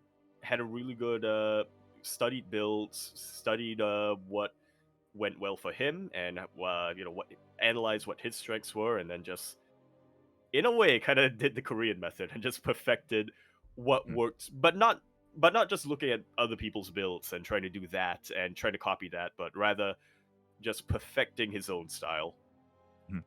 On his own, right? Like on his own. I Yeah. mean, obviously he had like Well, practice partners and uh, stuff that he would reach out to, but a yeah, little bit of coaching from his older brother, but true. apart from that, Yeah, true. was all All he right. was mostly he was all on his own. Mhm. Yeah, and hopefully we get to hear more from that. I would imagine we would specifically when it comes to the European interviews. Remember, Zombergov, she went to Home Story Cup. She conducted Mhm. a bunch of interviews there, and it would be interesting to maybe hear that perspective, that like practice mindset from the more foreigner side of things, and kind of contrast that with the Korean side of things as well. I think there's a lot of interesting I think like content that can be made there. I think we'll actually be, or some viewers, I think, will actually be a little bit surprised of how much time a lot of the foreign pros actually did spend in team Mhm. houses as well. Not quite the same as the Kespa environment, not quite the Mhm. same as, they live there now and they share a room with somebody else who snores half the night and they can't Uh-huh. get any sleep or stuff like that. But yeah, a little bit, yeah, it's a little bit more spacious, some of those foreign team houses. But yeah, a lot of them did have similar-ish environments where they did have a place where they could congregate and could Mhm. theorycraft together, share ideas and builds, and also practice with each other. So obviously, I'm thinking of the very famous foreigner team house in Korea, Mhm. where you had a lot of foreign players come down and practicing there. But you also had the root house Yeah. in was it in Brazil or somewhere in Latin America. You had No, I mentioned the in Mind America. Sandy, America. yeah, the U.S. America. Well, man, they speak Same thing. Latin It's there. like- They speak enough Latin. They speak Latin there, I'm sure. uh, The Mind Sandy house, the Liquid boot camp house. mhm. So yeah, obviously a very different vibe compared to Kespa, but yeah, I do think a lot of pros overall, the foreign pros, did also benefit a bit from having a little bit of that experience to at the very least uh be in the proximity, right, of other people who they could who would make sure that they practiced together. Yeah. Yeah. Everyone needs a trigger. Everyone needs Yeah, everyone to. needs, yes, undegen them, yes. Well, let's go. Let's go. And that led us into the final point of discussion when it came to the interview, which is something that I didn't really think about too much either. I also find it really interesting that it took until now for them to really delve into a little bit more of In Control. I will say, a lot of like Zombiego would often ask a lot of the other interviewees about In Control, and they'd often talk about their own personal experiences with him.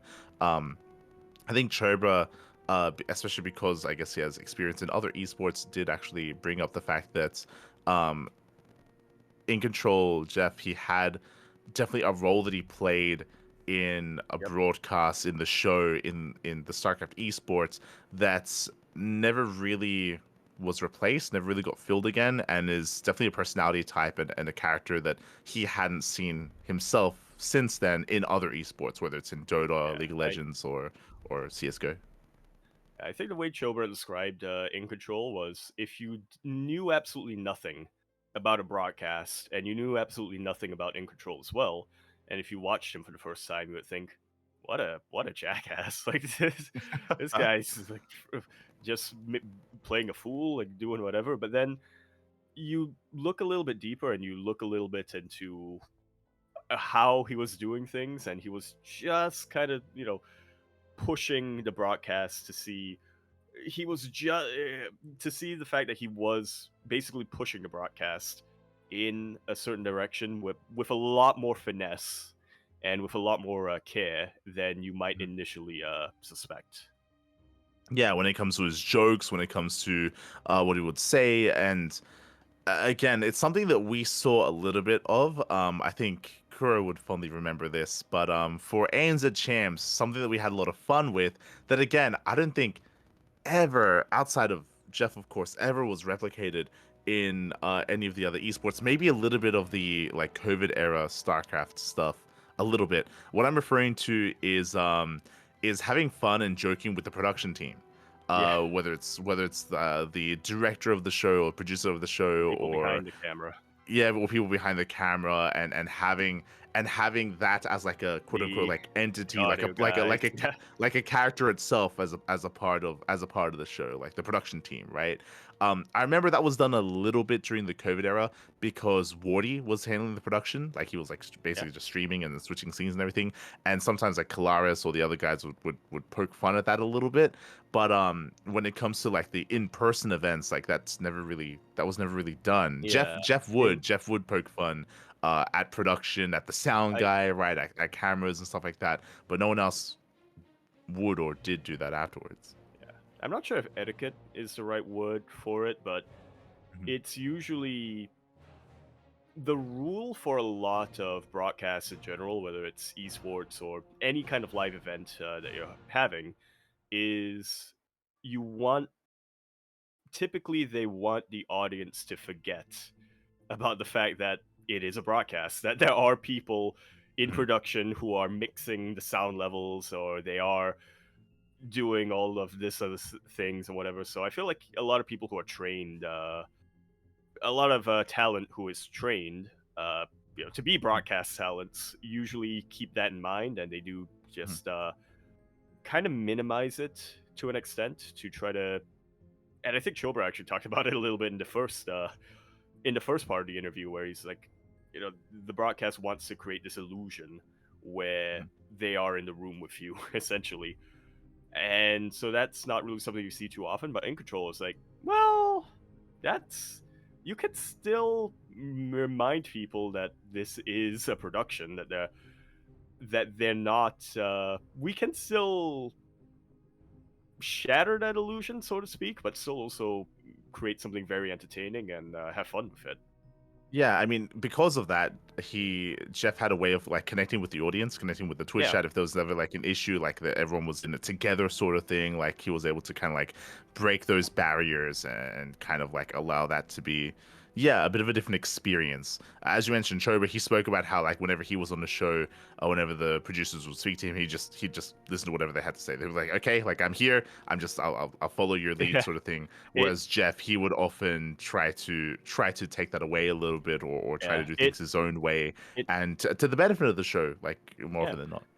It's one of those things where somebody like Shobra would, if the director is speaking to the air and being like, "Do this or do whatever," they would keep quiet, listen, and then Yeah. bring it up after they were done speaking. If that was happening with In Control, and I think Tasteless does this a little bit to an extent, but not as much as In Control did. He would like have a full on conversation in front of the camera with the director. He's like, "Oh, the director, he's telling me to do this and that. Okay, I'll get on that, director. Do you want me to do anything else?"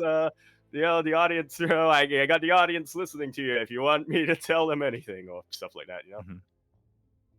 Yeah, because at the end of the day, like it's a show, and he would want it to be entertaining, right, as well. And it's definitely a different kind of vibe, but definitely something that I had a lot of fun with. I remember for some of the ESL broadcasts for WCS, something that he kept doing was I don't know if you remember this, but they would have like a replay going, and then they'd be able to draw on the screen about what was Yep. happening, and The he ESL, for whatever the reason, IM broadcast, every single time he would. Yep. and he would just keep drawing just like dicks. Yeah. Like when talking about like attack pods and attack formations, and then they try to like pan away and stuff like that, and then they bring it back, and then he just keep bringing He it back. just That was keep just the going. He ongoing never joke sort stopped of. drawing it. Yeah. Yeah. By the time they brought pan the camera back, you would think that he would erase it, and then okay, camera's back on. We had time to draw another penis. No, they would just pan No, back, but and he'd still no, drawing the same one. it'd be done in a bit of a more like candid way, where he'd be like, yes, okay, so we have two really defensible Yeah. locations here Yep. here, and then right through the center we have this big attack pass that you want This to try to big push through, and then valley. Yeah. and then you'd be like, Kalaris like, okay, we did panel, we just like like Kalaris would be doing like damage control stuff like that, but like I don't know, like have fun with the show, things like of that nature, and yeah, Yeah. it'd always Yeah. be like a great That time whenever. Jeff That's was always been involved. my motto. You gotta make production sweat a little. If you don't make production sweat a little bit, you're Uh-huh. not doing your job as a talent. Exactly. Uh huh. Uh Exactly. huh. Mhm. Oh no. Um, but yeah, if it's definitely something that. if production doesn't send you a PDF of notes with at least 3 pages full of figure out a way to get sound balanced, you're not doing your Mhm. job. Exactly. And Fix it the was a little sound bit. balance. It shows like how important In Control was, and also shows how it's a little also a little bit somber to hear that like again it's a personality type that we never quite got again, at least in StarCraft, or it sounds like another esports as well, another person to step up and to kind of have that role, which I'm sure is dearly missed, It and yeah, never quite yeah. got again.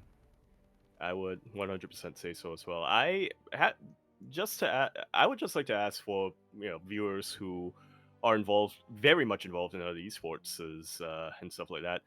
I have to wonder a little bit because obviously we're very used to In Control. We love him, and we love that style. But would that translate well to other esport cultures? Is what I'm kind of curious about.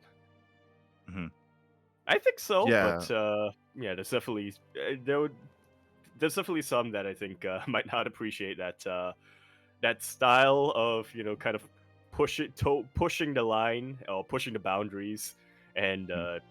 trying to just kind of push those boundaries. Yeah, I have to wonder if there are any other esports out there that might not appreciate that. I would say that that's probably. I mean, Jeff would tone it down for like BlizzCon, right? Like because it's BlizzCon True. sort of thing. Yeah. Like, and I would imagine that that would be toned down for something like EWC in current like esports environments. But like for other And events, like I would imagine that it'd be a welcome sight, for other like circuit events and big offline events. Like, uh, as long as it wasn't something like an EWC, like you'd probably be fine doing that. But yeah, it's and mhm. you just made me really sad once again because I would have loved to hear In Control's thoughts on EWC and the whole EWC situation as well. I'm sure he would find a way.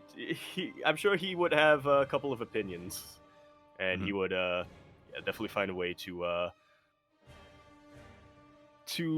voice them to audiences. And hey, this is a little bit early, but you made me real sad once again because I would have also loved to hear TB's thoughts on EWC and stuff like that. Yeah, that was the other thing that he spoke about was in a bit of a different way. I think we spoke about Total Biscuit and his own unique, more like WWE like commentator style and how he would construct a show. But Chobra he spoke about how Total Biscuit he was a big figure in gaming in general, right? In Yeah, YouTube and in the gaming sphere, in the just gaming journalism sphere yeah, as well. Mhm. and I feel like I bring this up every time we talk about TB. TB is the reason I got into StarCraft 2 esports. Yeah. That's how big he was in video games overall, in general. Hmm. For sure. And it's one of those things where many years later, similar to Jeff, like I don't. Maybe I'm just a little bit disconnected, but I don't think there has been really like a quote unquote like replacement, like someone that stepped in to fill those shoes of being like the kind of like video game like critic like Yeah, reviewer on YouTube, like similar to yeah, that of Total Biscuit again. Um yeah. I feel like yeah. the closest thing nowadays is, I would say Richard Lewis, but obviously Richard Lewis, he has a very different style of analysis and critique. He's a writer, not as Yeah, opposed to he's a more of a broadcaster. So he's more of a journalist, right? For like and even yeah, then more specialized on esports more so than true. Total Biscuit Yeah, as like as a general like video game reviewer, right? yeah. The game Um industry as a whole was Total Biscuit's whole thing, whereas Richard mhm, Lewis, he has spoken a little bit about like I think loot boxes and stuff like that, but like you said, he is focused more on esports as mhm, opposed to games overall. I guess mhm. yeah. I guess I'm trying to remember what the preferred first name is nowadays, but I guess Commander Sterling, Mhm. host of Yeah. Jimquisition, and it has a similar vibe, but doesn't really, not to the same extent. I would say he's yeah, Mhm. TB was definitely one of a kind. For sure. For sure. For sure. And that's kind of where the interview for Chobra did end. Of course, asking him what StarCraft means to him, as always, And yeah, I And mean, it was great to hear from Chobra once again, despite being away from and StarCraft for so long, returning to us. yeah, and I feel like gave a very optimistic, but at the same time also felt like a little bit of a cop out answer when Hmm. asked, "What is StarCraft's legacy?" And he's like, "Well, when you say legacy, it makes it sound like the game is dead, but the game's not dead, as I just went over in this whole thing." And I'm like, God damn it, Chobra. You knew exactly what you were doing. I missed it at the start because I was like, oh, that's inspiring. But I was like, wait a minute. You didn't answer the question. Yes, este Chobra, este Yes, Chobra. Shaking my Chobra. head, Chobra. But yeah, he was talking about how, there's a lot of things in StarCraft that overall have leaked into gaming as a whole and to esports as a whole. People in League of Legends bring up the NASL sound guy. You ask them, "Hey, do you know what the origins of that?" And they're like, "Oh no, I just hear that it's a meme that people spread around." Mhm, Obviously, they was talking about the LOL emote and Total Biscuit as well. How Justin TV eventually became Twitch TV, and how StarCraft 2 was a big part of creating a big part of that transition into something that was less focused on video games initially and then became more focused on video games, and nowadays is still games are at the forefront, but also now they're also doing other stuff, which I don't mind. There's a lot of great cooking streams on Twitch now. uh-huh. but uh, but yeah, he was talking about all that, and he was like, "But I also think that there's going to be a lot more to come in the future." I'm like, "Oh, wait, that's not even an answer." It is very hopeful, and I'll take it for that at Yeah. least. But yeah, for sure, for sure, it's definitely something that I'm sure Zomri will get out of some of the other interviewees as well. But yeah, so big shout to Choba for a big two-parter. Um, and I don't know if we actually have any more Korean interviews coming Quite a up. We've few. had There quite a are going few. to be a couple more. I'm Okay, not sure okay, if I'm okay. allowed to say which one specifically, but I think Mhm, she said more than 14 interviews were conducted in Korea. I don't know why the number mhm, 14 is in my mind, but mhm. she did quite a few in Korea. So Okay, yeah, okay, there's still a okay. couple to come. Okay, okay. Definitely something to look forward to. Again, do check out the GLHF YouTube channel for all the previous interviews. There are plenty already on the channel and more to come, so do look forward to it. Hearing from, Brood War, from SE2, and even from outside of StarCraft with Chobra as well, so definitely worth checking out. And finally, we can head into some of the other news in StarCraft in regards to some roster changes that I was not expecting, to be honest. Alien Esports, they're They back do it again, again, and yeah. yeah, they're lifting up their roster. Yeah, kidnapping, probing. No, wait, that's they're getting their alien beams on more people and from Tractor beams. different regions. Tractor beams, yeah. So far, Alien Esports, they've been mainly focused on the EU region, picking up Aeroc Fire and whatnot. But now expanding a little bit into Latin America with Inexorable. Yeah, this was a surprising pickup to me, just because Inexorable is a very niche player. He's a very niche Yeah. player. He's being in the Latin American region, of course, but a bit of a smaller region currently than it used to be. And of course, he's been on the Platinum Heroes for quite some time. Wasn't really expecting him to leave the Platinum Heroes, but did do so. Did do so. Was picked up by Alien Esports instead. And yeah, Alien Esports quickly becoming almost like the new streamer zone, where they pop up and they actually Ooh, manage to like grab a bunch of players and support them. So yeah, really aliens cool to see. versus streamers. That's a movie Uh-huh. to watch. No, Hope the it would aliens not be a win. good movie. That Oh, would no. that would not be a good movie. That would be the streamers just reacting to everything the aliens do. That's not what they did. Exactly. That's not the meta anymore. Oh god. So yeah, we did have Inexorable And joining Alien look, Esports alongside the Novak as well. could be worse. Could be aliens versus VTubers. Oh no, I mean I think that would be better actually. Not gonna lie. No. Um, but Uh, yeah, the Novak was yeah, an interesting one because he isn't a player. He's actually a caster. yeah. The Spanish caster for a lot of events, or the official Spanish stream for a lot of events. And when we say Spanish, we mean actual Spanish, where they speak with a lisp. So I'm calling out the Spain. rest of calling out all of Latin America with that. Yes, from Spain, I believe from Spain. So yeah, it's really España. again a really interesting pickup, right? It's like for Inexorable, I guess it's a little bit more sense because he does play in a lot of tournaments, but yeah, Mhm. to reach out to a Spanish caster as well, at least caught me off guard. Caught me off guard. It's just like Streamer Zone picking up Grant. There you go. Yeah. There you go. Kind of, but sure. Ish. Yeah. I think Grant is the player manager? Question mark. Yeah. Yeah. It's the player manager, and I believe the Novak is being picked up as a talent. Mhm. Or as a Yes. broadcast talent.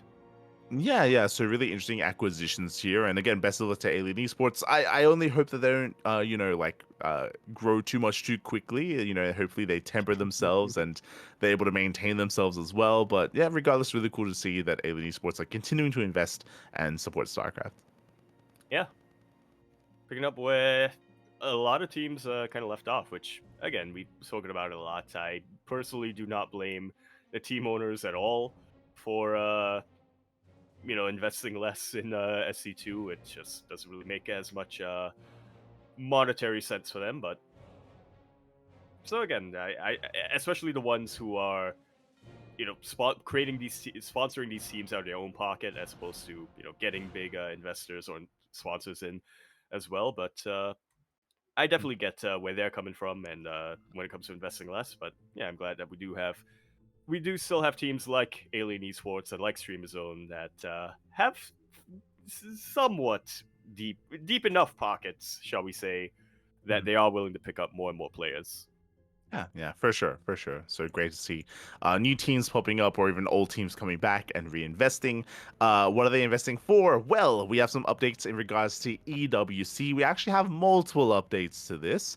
We have the initial post by Mapu. Of course, there were supposed to be some announced games for EWC, but alas, they were pushed back. They were pushed back Yep. once again. This has been happening for the past couple of weeks now, which isn't necessarily a bad thing, but people they're getting excited for these announcements, and then they just keep getting delayed. So that has happened once again. Mapo did post about it, but something that did occur a couple of hours ago, actually, less than a day ago, is that there was a clip that was shared around of Rotterdam. Hmm, I wanna say this though, because yes, that oh, clip is being shared around, and it's titled "Rotterdam confirms EWC."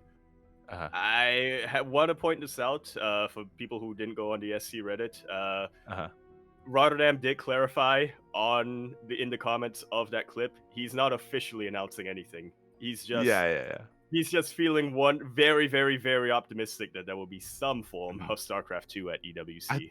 I look at I thought you're gonna clarify. Rotterdam, he did comment and he did say that it is not the Year of It the is not Rabbit. the year of the rabbit. He did also mention that. Okay. But that's related to but he's said that it's not the year of the rabbit, but that's only relevant to his tech issues that he's having recently. I see. It's the year of the snake now, which It's apparently marriage. snakes eat rabbits, from what I've heard. They do. They do. But yeah, we're about to And get Roddy is into a that, rabbit, and as TIL. yeah, He yeah, did yeah. confirm that for all of us. He is a rabbit. The clip was shared around in regards to Rotterdam, saying that most likely it is going to be coming. I think a lot of us are pretty optimistic that it would, just because of how successful it was. But I think, as even Rotterdam said in the clip, he's it just makes sense that it would be one of the announced games, and I would agree, it makes sense. Mhm. But some things don't make sense. Is that so? Yeah, there's still what, 5 unannounced games when it comes to EWC. StarCraft should be there, but once again there are delays, and once again we'll have to wait and 6. see what comes of It it. was supposed to be 5 today, Hmm. but Hmm. yeah, it's still 6 There you for the time being. go. It's marriage. Uh, so So yeah, still yet to have been confirmed. Mhm. yeah. So yet to be confirmed. Although, as some people are pointing out, this does also mean that it's not just StarCraft which is having difficulty. It's not just Blizzard or Microsoft that's having difficulty negotiating things with the EWC. Mhm. Most likely, there are other titles from other. Yeah, most likely there are also other titles from other devs and publishers that are still in that negotiation phase. Mhm. Yeah, for sure, for sure. It's one of those things where the problem is that the longer it takes, the less events we're gonna have, right? Like the biggest one, of course, that we Yeah, mentioned and last week was IEM, right? IEM Katowice yep. coming going at this point, partly Oh, I think the because playoffs of are the happening this weekend. yeah, partly because the announcements, right? Like if we could have expedited this a little bit sooner, then maybe we could have squeezed in an SE2 at IEM Katowice, but so that's And most likely why a lot of people are hoping that it gets announced sooner rather than later. and I think in the clip itself, Roddy is also saying, I'm really optimistic that StarCraft 2 will be at EWC, but I can't say the same about having a full circuit and other Hmm. events. Hmm. Exactly. It's yet to be announced. Yet to be announced. That leads us into finally some scores, some tournament results that have been coming, and of course, plenty of events have been taking place throughout the course of the week. Shout out to Bratok, but this is not the first event that Bratok has been hosting. In regards to StarCraft Evolution, StarCraft Evolution events. Ooh. Bratok has been embracing them for the past, I want to say, couple of weeks now, and was able to host an event, host like almost a team league format, if you will. Yeah, pseudo team league with also a couple of 2v2s in the mix. Bratok Brute War plus SC2 Race Wars. So, Hmm. as the name implies, we had three teams of the three different races, each team Hmm. having two players. Team Protoss had, Middle VK actually Hmm. participated in this and partnered up with the Walt for Team Protoss. Milky Cow, and I gotta say, this is a player I'm not familiar with, but I love the name. Wannabe Björn Hmm. did both team up for Team Terran, and then obviously the usual suspects for Team Zerg, Wayne and Young Yakov, did combine their prowess to come in second. Yeah, Wannabe Björn, we've actually seen him in a decent amount of 2v2 events. I'm sure he's also a 1v1 competitor, but a little bit less successful in that aspect, where we have seen him pair up with some of the other CIS players when playing in these 2v2 tournaments instead. So great to see him here. And as you mentioned, we did have like a bit of a race war with all these players here. We had some pretty interesting results as well. As a reminder, this is StarCraft Evolution, and they even played on some of these older maps as well. They were playing on Fighting Spirit. Oh my god. Yeah. And here's It's what I find crazy. interesting is that they didn't have it so that the teams themselves swapped between Brute War and StarCraft 2. They each team designated one player to only play Brute War and one player to only play SC2, which Mm. an interesting way of going about it. I mean, the matches themselves were still Brute War v SC2, but Mhm.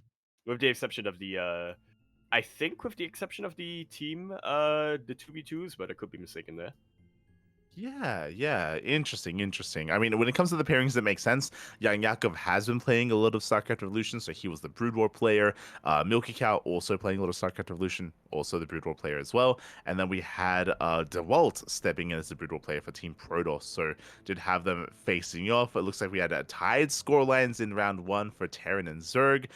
We had Terran win the 2v2.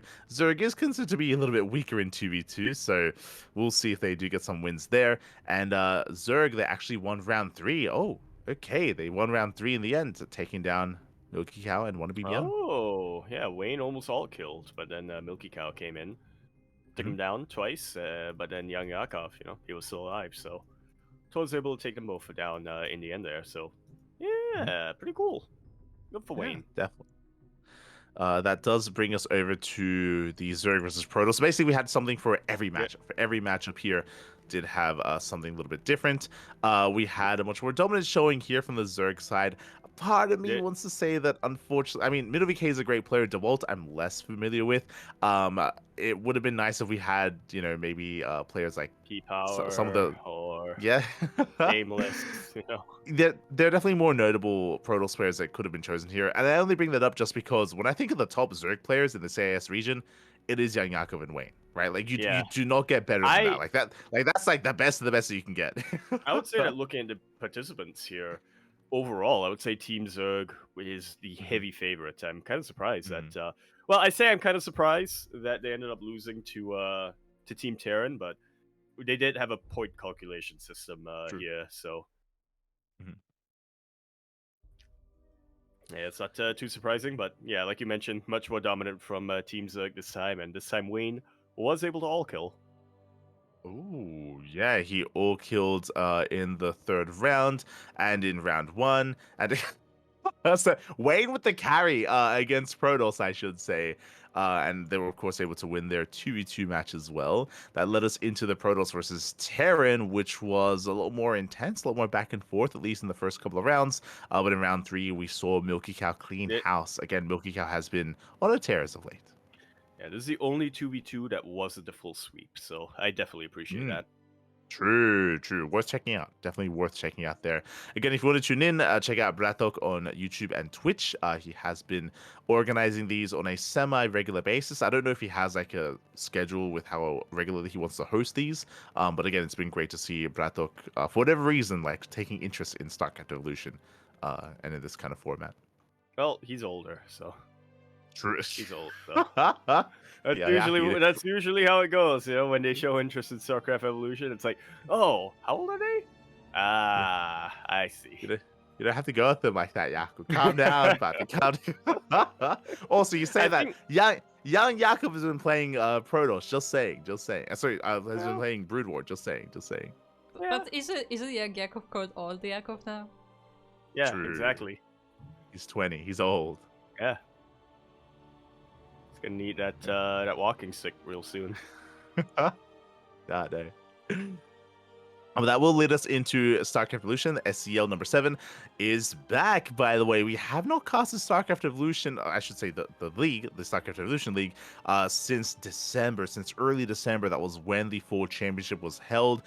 Did go on a big hiatus, now is back, and now is back as a monthly. StarCraft Evolution League used to be a bi-weekly tournament, now has returned in a monthly format instead.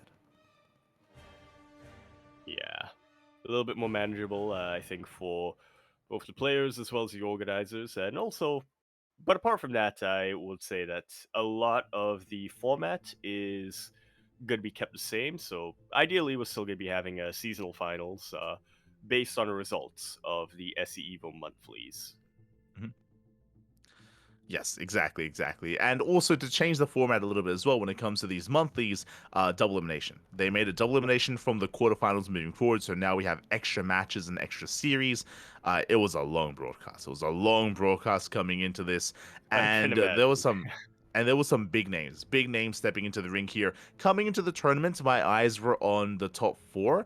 They were on Classic as the best Protoss in the bracket.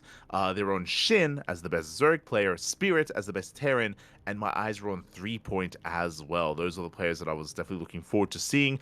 But when it came to the bracket itself and how it unfolded, we You did have some crazy results and some crazy upsets. you weren't looking at Hamono? No.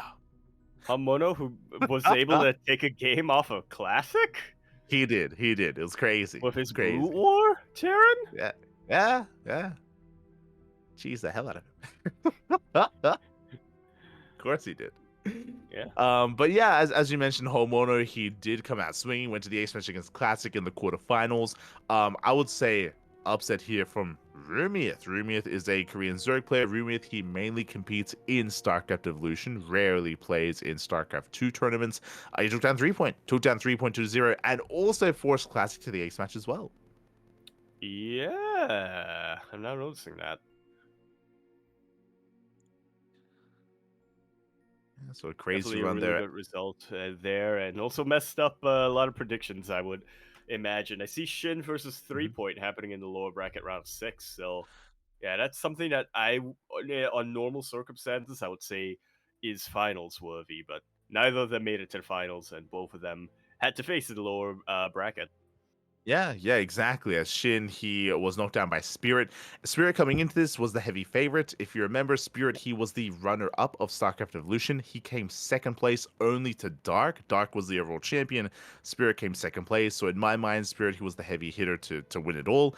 And he was a beast coming into this. He 2-0'd Geralt, he 2-0'd Milky Cow, 2-0'd Shin.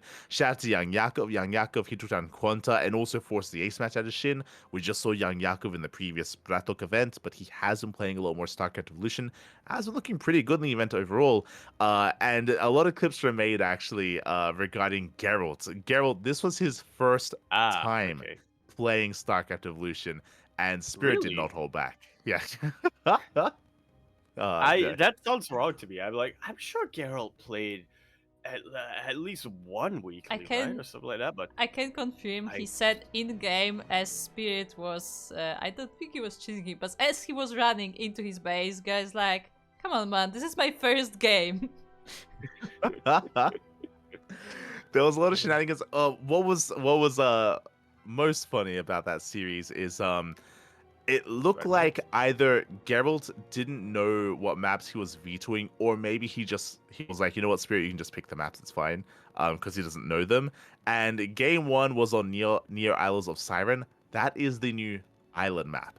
And Geralt had no idea. I was following his probe scout, and you can see his probe get stuck in his island because it looked like he was trying to scout across the map, Uh, and you could see it took like a couple of seconds, and then suddenly we had like a question mark in game, and Geralt's like, "Wait a minute." He's like, what's going? Where am I?" And then the slow realization that it's an island map, and he was caught completely off guard. Like there was a lot that really clearly showed that Geralt he was unfamiliar with the map specifically, and as you can imagine, maps in StarCraft Evolution they play a big role. yeah, big part of balance. Neo Isles of Siren as well. Mhm. That has the same syllables and the same amount of syllables as I think another map that is escaping me, and it's gonna bother me for the rest of the broadcast. Near Violet And Square. Neon Violet Yeah. Square potentially. Maybe. Neo Eyes of Siren, Neo Violet Square, There was Neo maybe. Planet S. Near Neo Planet Planet S. S. There we go. So yeah, Geralt did well for himself. Milky Cow also took down Killian top in a TBT. Milky Cow doing a very good job there. Did go down to Spirit, but Spirit was a heavy favorite. And Spirit, he was able Yeah, to breeze his way to the upper bracket, to the grand finals, not dropping a single map in the upper bracket. yeah. Yeah, shout out to Milky Cow because the only players who he lost to were Spirit and Classic, who were both the Mm-hmm. finalists. So yeah, really nicely done from him over there. Spirit taking out Classic in that upper bracket final, and then having a bit of a rematch. This time, Classic did win the initial rematch, but the way this works is that we are having a what's it called, a double finals, double round finals or something like that. Yeah, because Spirit came in from the upper bracket because he hadn't lost a series. Classic would have had to have won 2 series back to back. Spirit only had to win 1 series, so that's why he basically had a second life, and there was a second series that played afterwards. I'm coming into the finals. I do want to also give credit to Milky here because again he had a crazy run taking down Rumiath, Young Yakov, and 3-point to make it to the lower bracket finals. It was crazy to see Milky Cow perform as well as he did. And in those finals, I was scared it was going to be a 3-0. I don't know if you can see here, but Spirit in that first series he was up 2-0. Like Spirit was looking dominant. And then Classic, he clawed his way back in. It was a reverse sweep out of Classic, a reverse all kill, if you will, to be able to force that final series, which Spirit did win in the end. And I'm at least glad that Classic put up a fight because again, up until that finals, like Spirit was looking very, very dominant. Yeah. You think Gerald gave Classic some of his energy in those finals? Either that or Geralt, he went over to Spirit's house. He the sabotage was involved. You know, he was like cutting like the internet Set lines fire. and oh no, doing whatever he could to get his revenge on Spirit. He filled his water bottle with Jack and Pepsi's, his Oh drink, no, instead of true, water. true. Exactly. It just took a while for it to kick in, which is why eventually Classic brought it back. So regardless, GG. But then after a while he drank too many, and then Uh, it reset in the second round. exactly. Uh, but with that, congratulations to Spirit and shout out to, of course, the other competitors that made it to the upper echelons of the brackets. Again, this is going to be a monthly tournament, so it's going to be a while until the next StarCraft Evolution League, but it was a fun event nonetheless. And next time I'll try to get Yako involved as well to cast some more SE Evo.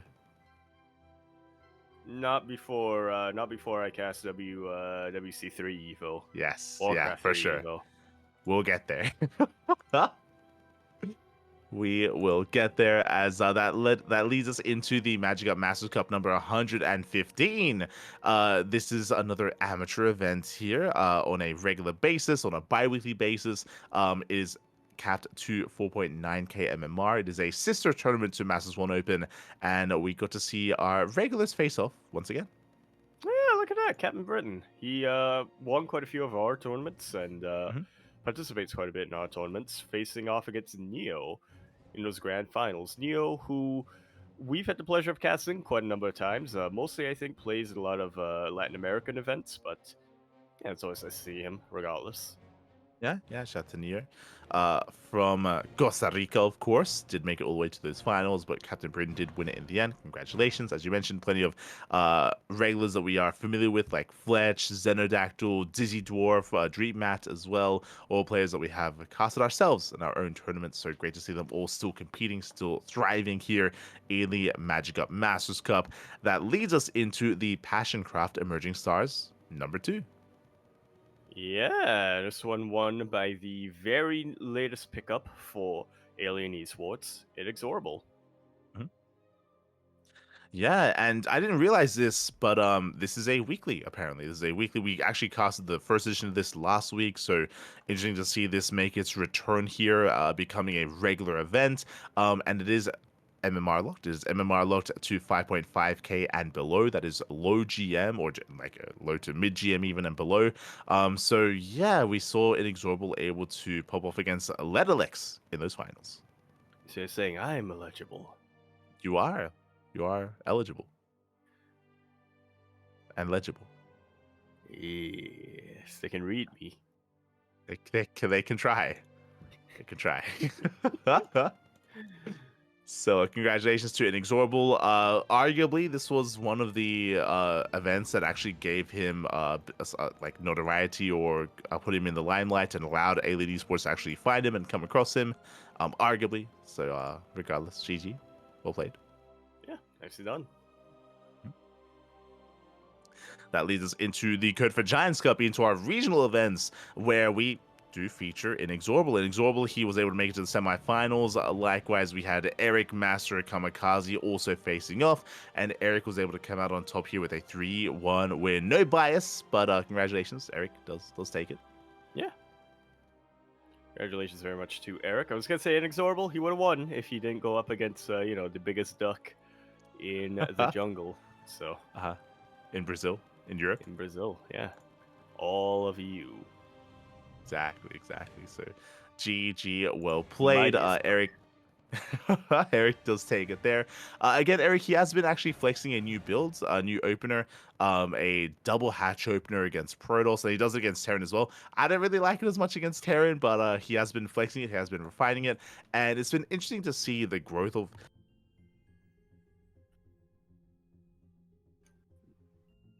that build, just because a lot of the Europeans have also kind of picked up on it as well. So we'll see if it catches on. We'll see how far it that goes. always happens with Eric's builds, I feel. It does. It does. He creates a build, it gets picked up by the EU players, and then all of a sudden, a couple months down the line, commentators are calling it the Cyril build.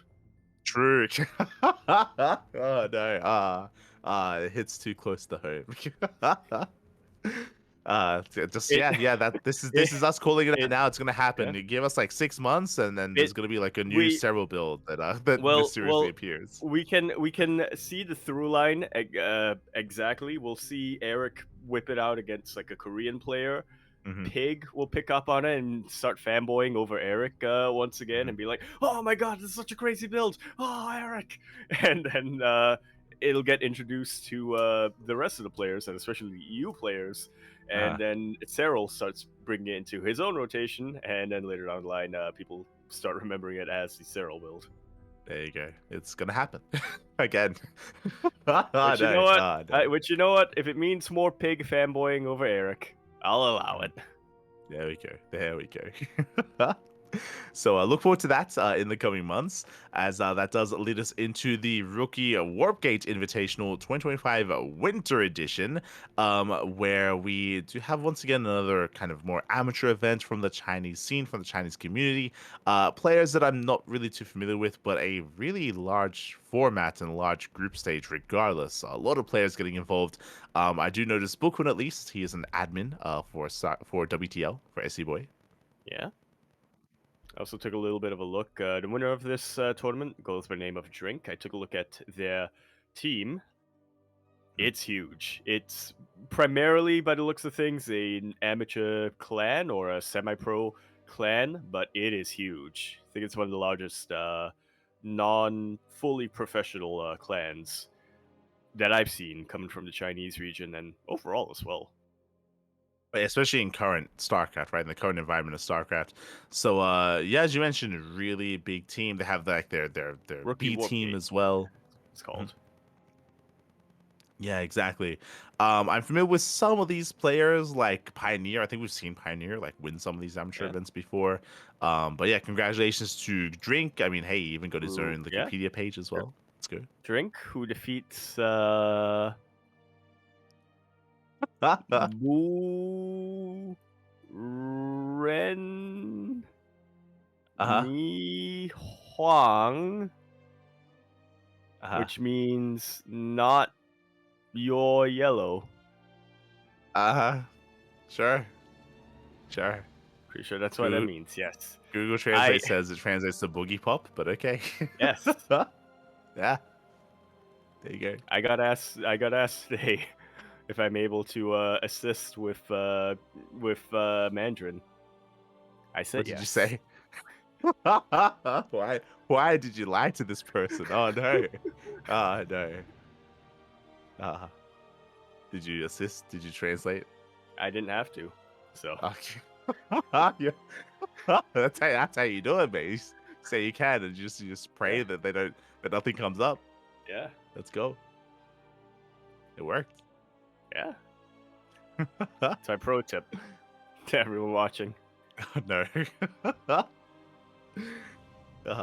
But that leads us into our show matches. That leads us into the Fairy Cup number 12, which we were lucky enough to cover here on the channel. Again, the Fairy Cup, they've been hosting sporadically some events throughout the course of 2024. This was the first event for 2025, and it was a show match, a best of 7 between Zaun and Beyond.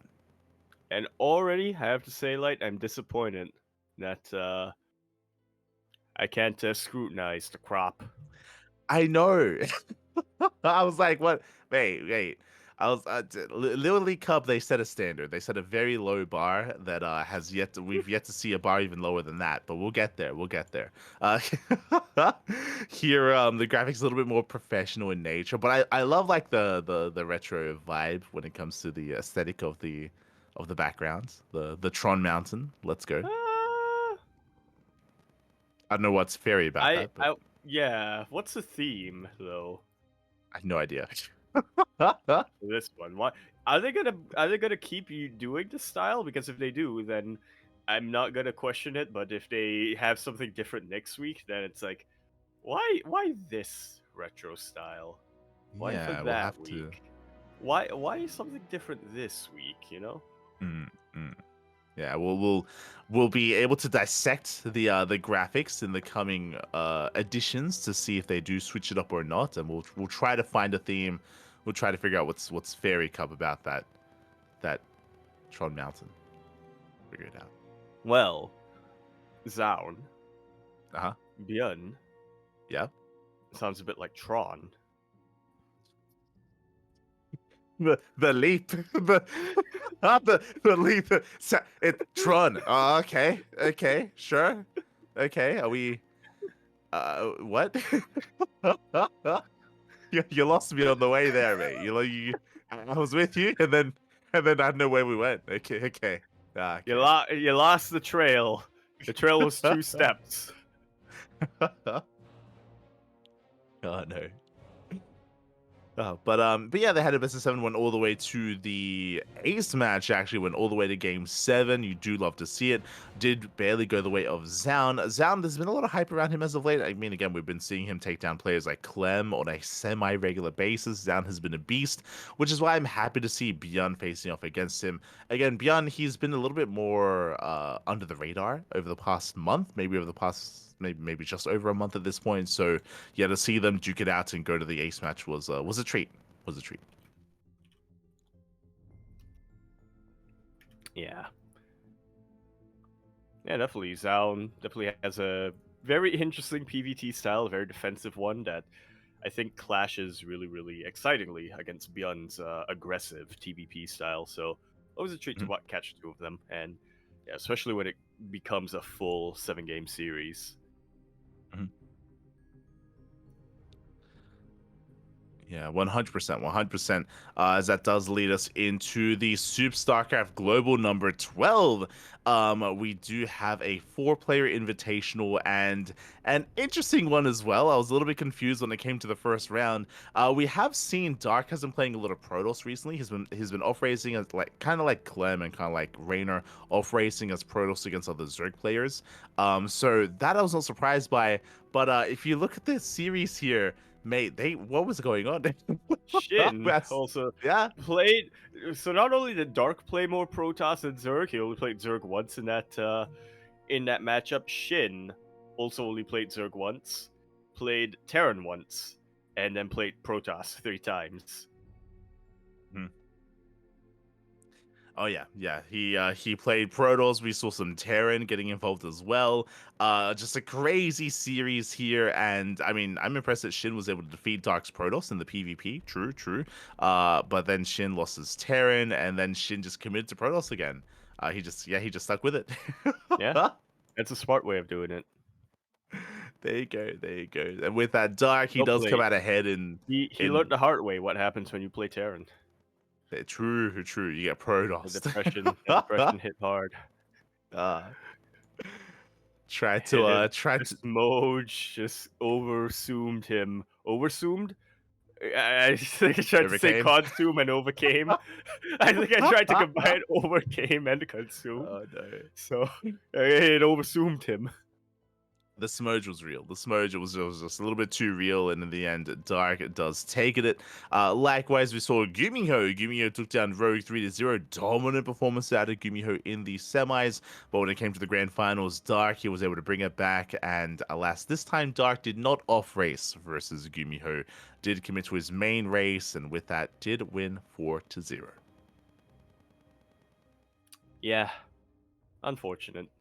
Would have liked to see some off race coming out from Gumiho and off race Gumiho versus Dark, but 100%, good on yeah. Dark in the end for winning it. I would have loved to see what Gumiho would do with Zerg and Protoss. In the hands of Gumiho, what would he Protoss, do with those races? Protoss especially, because here's another fun fact: SC2 history trivia. Gumiho played in his first GSL as a random player. He lost terribly. He got knocked out in the first round. But I think to this day, he was, I think, not the only one, but one of the very few who actually officially signed up as a random player. Mhm. Signed up and played as random. Yeah, for sure. So one day we'll get there. He'll revert to his random form. But for now, GG will play it. Dark does win the Soup StarCraft Global Fun, number 12. yeah, fun fact: the amount of tails that Gumiho has is the amount of off race. Uh-huh. No. I realize Really? that there are way too many tails. It's one tail for each matchup that he's good at, Mm-hmm. because Yeah. there are 9 matchups overall. Think about it. Think about it. You have TVZ, you have TVP, you have PVT, you have PVZ, you have ZVP, you have ZVT, and then you have the mirrors. There you go. There you go. I thought you were gonna bring it back to somehow to the K drama, and tie and tie it in there, but it's we don't have to go down that route. It's fine. Oh no. What was the description of the first episode that Steele photoshopped? His grandfather wants him to play Protoss. Or no, Yes. it's not him. It's the protagonist, and then Mhm. Gumiho is the one who saves him. from Yeah, it SOS. was. Yeah. There was something about SOS. I don't know, man. I don't know. We'll review the first SOS, episode I guess eventually. DT rushes him? Question mark. I don't remember. Yes, yeah. Something along those lines. Regardless, that leads us into the Bastos Big Bang Bouts number 83, and this was an interesting event here. Hold on. Yeah, as it looks like we The have one match that was postponed. Yes, one match was postponed. This was the tech issues that Rotterdam was talking about. Before we talk about this week's Basilisk Big Brain Bouts, I have to ask, because I wasn't here last week, did we get confirmation on Jumi getting the 4 back? Unfortunately, he doesn't have it back. Does not have it back. It was in the Unfortunately. graphic. Mm-hmm. Yeah. But, Unfortunately, I guess he didn't. I guess he could only afford to rent it for that photo shoot, for that graphic. exactly. But we once again had a bit of a show match here between Cobblestone and Magnath, Rodzin versus Fiance, Goblin versus Nickrat, and Mana versus Nikic. As you did mention, unfortunately there were some tech issues from on Rodzin side of things, so most likely these matches are going to be rescheduled, I would imagine. Or at least Goblin versus Nickrat, if not rescheduled, and they just play out the rest of the series elsewhere. This could be an inconsistency from TL, but I'm looking at how they actually did post the main event. It looks like we do have confirmation of Mana versus Nikic, so I'm assuming that they played out their matches, and we just don't know what went on in them just yet. I imagine that Rotterdam will cast the replays. Yeah, that's what I would imagine, right? That maybe they maybe they still played and maybe like Indy casted them or something, but like the results themselves weren't revealed, and maybe Rotterdam will be casting in the English later on. Regardless, I'm sure we'll get an update on that. Honestly, I look forward to it. Like Mana versus Nikic sounds like a very fun series. Same with Goblin versus Nickrat. So, we'll keep you guys updated. Most likely, we'll have another result coming in next week. I'm sure instead of like hosting a new Big Brain Bouts, maybe they'll wrap this one up, or maybe like have they'll add some extra ones to this, something along those lines. I would ask what the theme of this Big Brain Bouts is, but it hasn't really been played out fully, so. I have tech I issues. That could be the theme. That's the theme. Yeah, I mean a lot of Platinum Heroes players here. So true. Oh, Platinum Heroes, right? And Platinum Heroes, it's an eagle for their symbol, and then you also have Fiant playing for Team Roddy. That's a phoenix. Yeah. Okay. And then you have Mana on Team Liquid, and you know what? People say that it's a horse. That's a misconception. It's their emblem is a Pegasus. And then Streamer Zone. Right. We all know they have jetpacks, so that's the theme. They're flying. They are all flying, except for Nikic. Streamer Zone. Yeah, Streamer Zone. Rodzin. Oh no, that's Platinum East. Wait. I mean, it's purple. It's Platinum fine. Esports. We all know they all have Platinum. It's a key component to creating jet engines. So right, they fly. Platinum Esports. Yeah, it is a key component of jet engines. You're not wrong. Yeah. There you go. It all makes sense. It all makes sense. They all have wings. Yeah. They all drank Red Bull. Battle of the Skies. Exactly. Except for Nikic, but Mm-hmm. no, but Nikic, he's seamless. That means he spreads his own wings. Exactly. There you go. Red Bull. Think about it. Yeah. Think about it. Sponsor Nikic. Exactly. You're done. They don't have to. They used to sponsor Rainer. Yeah. Bomber. And Bomber. Yeah. Nurture. Yeah. And Nurtio. Everyone. Just sponsor everyone, yeah. They sponsored the back-to-back Dota 2 team champions. There you go. I'll take your word on that one. Sure. Yeah. Red Bull, man. You're gonna sponsor anyone, you might as well sponsor Nikic. Also, this is not the Nikic I remember. I had to say in the graphic. Oh, hold on. So there's a graphic? Yeah, there's a graphic here. I remember him having much longer hair. Oh, okay. Are you thinking of Nikic or someone else? I could be thinking of the other player from from Belarus. Okay. There are two of them. hmm I could be Want to be thinking beyond? of no, not want to be beyond. Wait, apparently no, I'm not thinking of a player from Belarus. What? I think of Night Are Phoenix. you thinking of Nicorrect? I'm not thinking of Night Phoenix. No, I'm not. I'm not thinking of Nicorrect, even though I do know that Nicorrect also has long hair. Mhm. I'm thinking specifically of a Zerg player, Zerg which I'm player. pretty sure is Nikic. I'm pretty sure I'm thinking of Nikic Uh-huh. having much longer hair than this. I could be wrong. Okay, okay. Fair enough. We'll find Hashtag not this. my Nikic. We'll find this anonymous Zerg player at some point. It's fine. It's fine. That leads us into our next event. That's going to be the Online Community Cup number 143. This is a very sporadic event, by the way. It used to be a regular event. It used to be a weekly at one point back in the day, many, many years ago. In recent years, we had one event in 2022, one event in 2023, and zero in 2024, by the way. So it's, again, just very irregular. Despite that, we did have one this week. So great to see a return.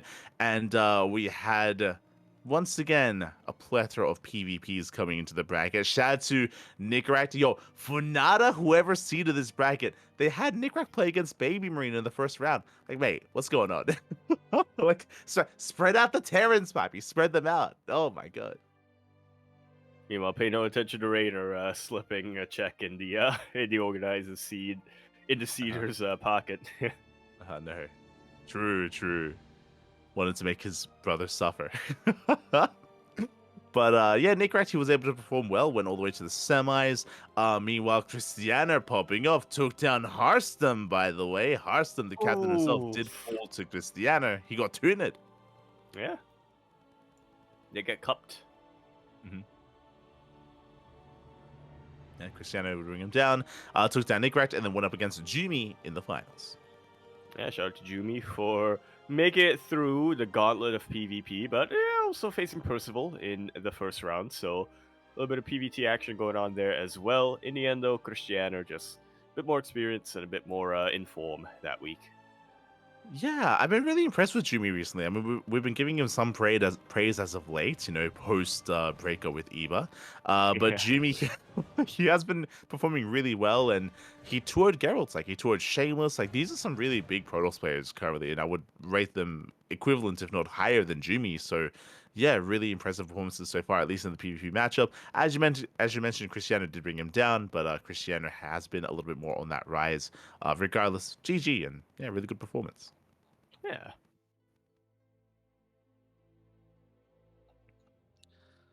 GG. We'll play that.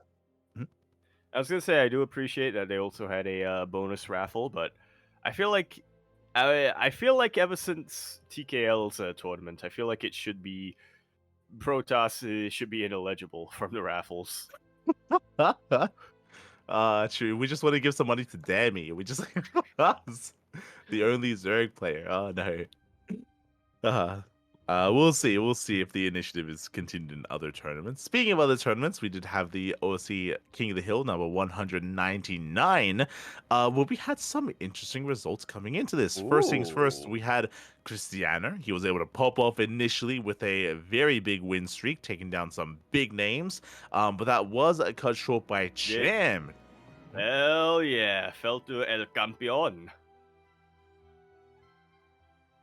Yeah, Christiana able to take down the likes of Shameless, Percival, Geralt, Nicorakt, and GG Machine before falling to Cham, who went on a little bit of a win streak of his own, taking down UD Soldier, Hydra, Art, but ultimately falling to Jumi. Yeah, then we had a bit of a back and forth. We had Jimmy taking down Jam. We had Eva once again. Eva, he comes out. Jimmy, he was so happy to play. He was like, "Oh, let's go. Let me pop off." Like he takes down Jam, takes down the King, and then Eva rocks up and slaps him down. He's like, "Get out of here, kid." You could Oh, escape no. me? So, oh, thanks for keeping that crown warm for me. Let me just take that from you. And yeah, Jimmy got taken out. But then we had an unlikely of heroes here.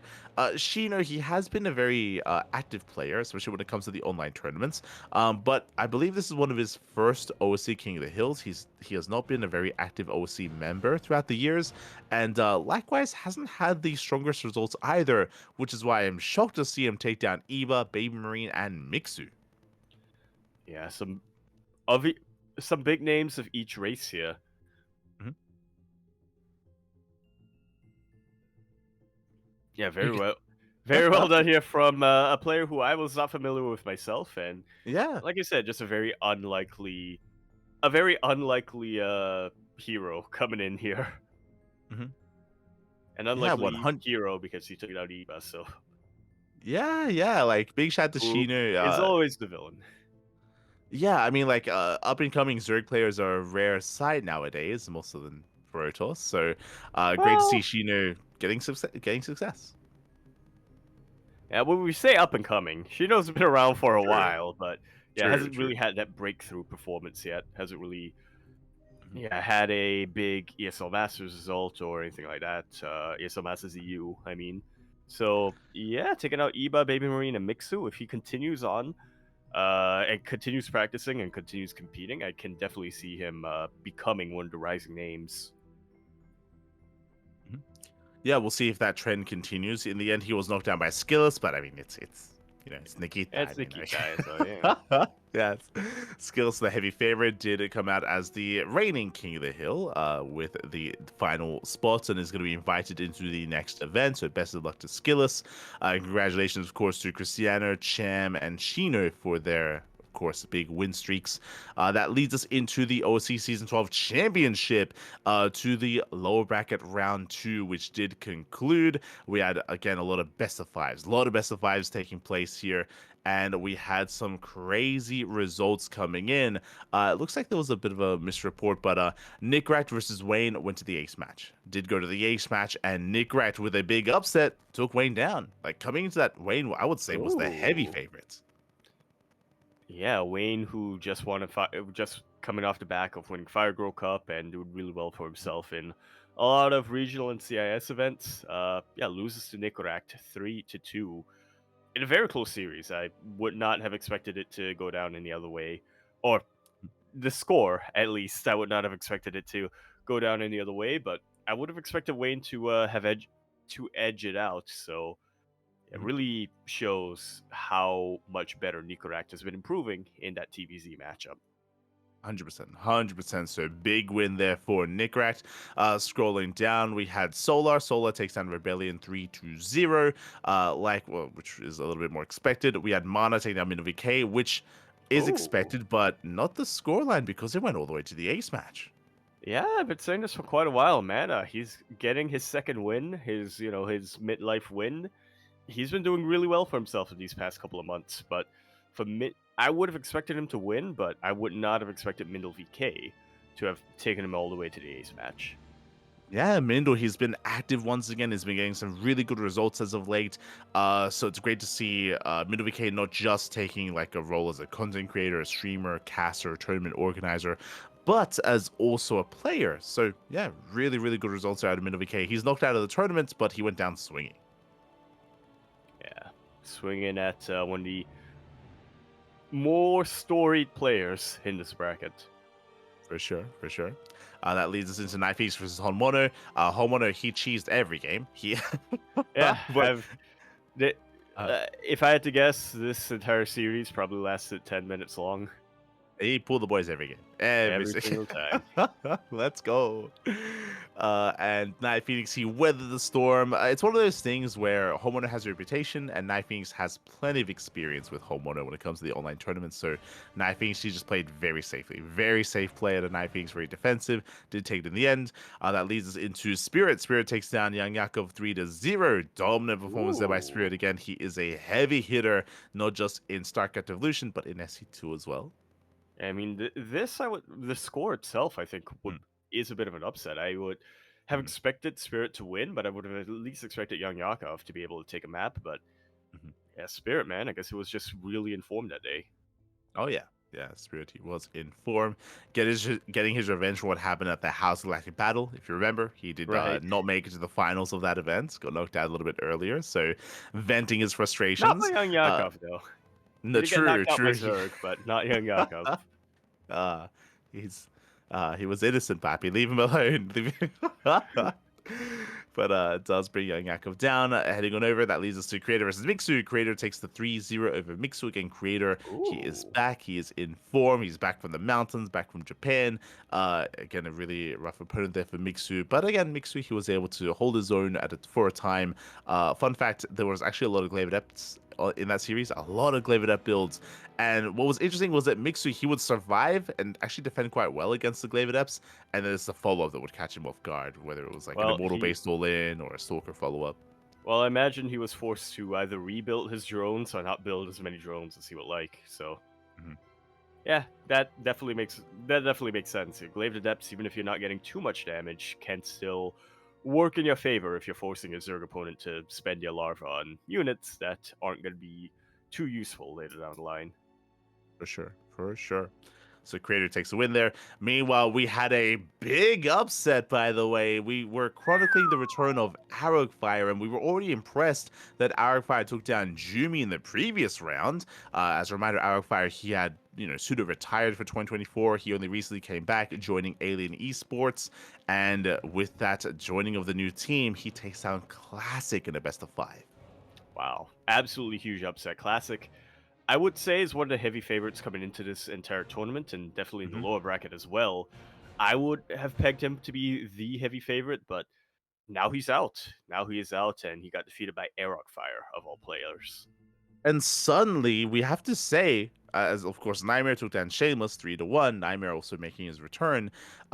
We have to say that coming into this, I would have favored Nightmare against Fire, like in a vacuum, seeing those matches. But Yeah, considering Fire just took down Jumi and Classic, is Fire now the it's favorites? Is Nightmare in it trouble? Like, I don't know. that there's a path here where Fire PvPs his way all the way to the Yeah, grand finals, and it's possible. it's not something that you can really discount. I, for one, wouldn't be surprised if it happens. I don't think I'd be too surprised if Fire beats Nightmare here, but I do want to just give the edge to Nightmare just because historically Mhm. PvP has been the matchup that Nightmare has dominated for such a very long time. But again, just based on these past two rounds for Fire, I don't think we can count him out. I don't think we could say definitively that, oh yeah, Mhm. Nightmare is going to win this, even if it is a 3-2.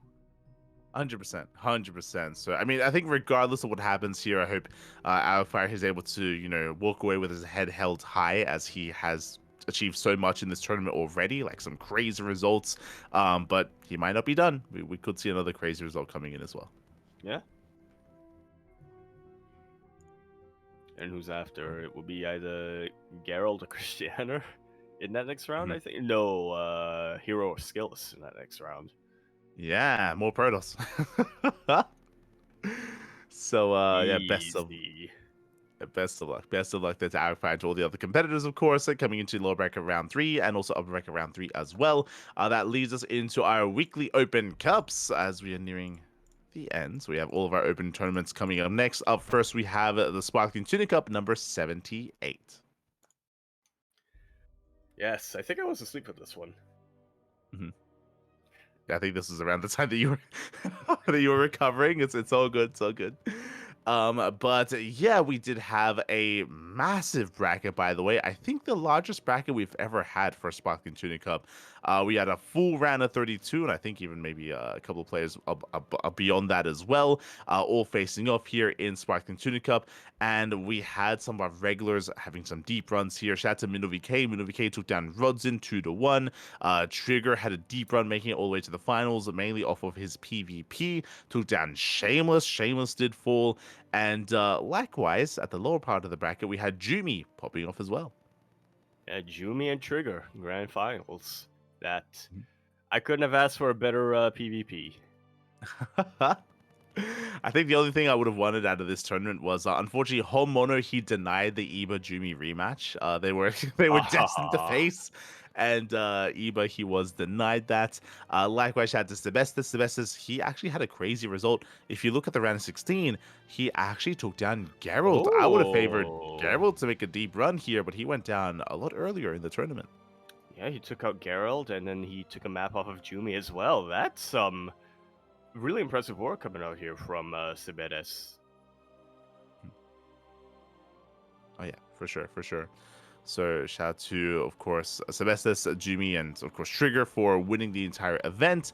Does come out on top. Of course, Trigger, he came in to slap all the other players around and make sure Yeah, that they make go them to all bed go in to time. bed. Yeah, Yeah. making sure that Jumi, will wake up in time for his appointment. 100%, 100%. So Trigger, who was there for that, does claim the win in Sparkling Tuna Cup.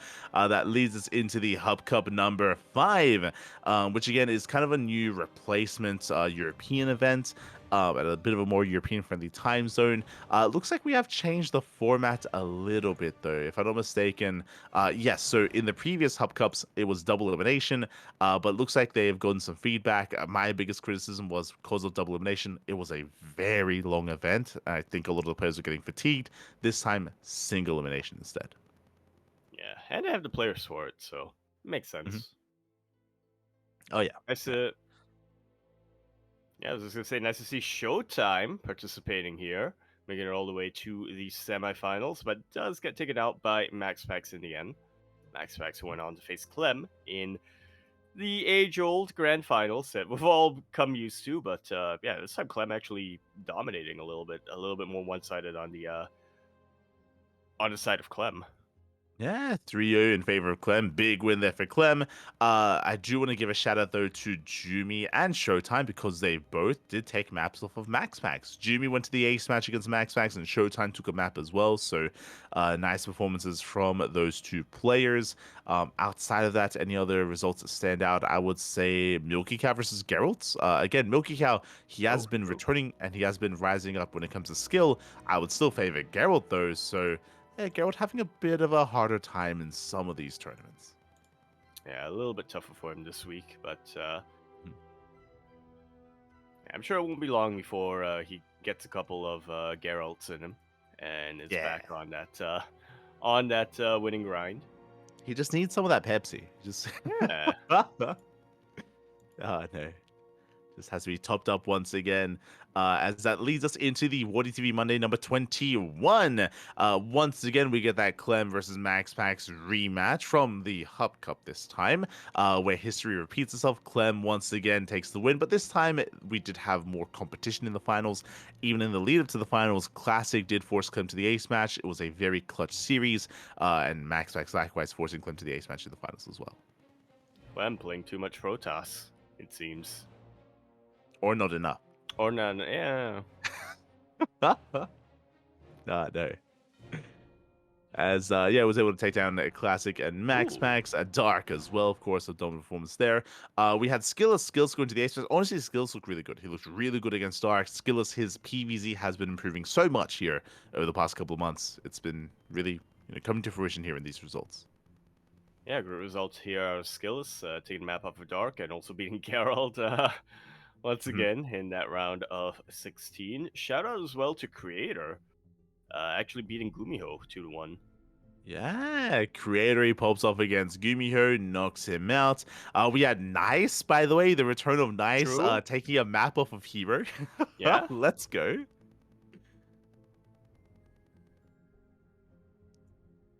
I And normally closing it. expect it to be Rex to come in and to be the Taiwanese player to come in and cause a bit of an upset or even just take a map off of a top favorite. But yeah, this time I guess Rex was busy, so Nice stepped in and filled his shoes a little bit.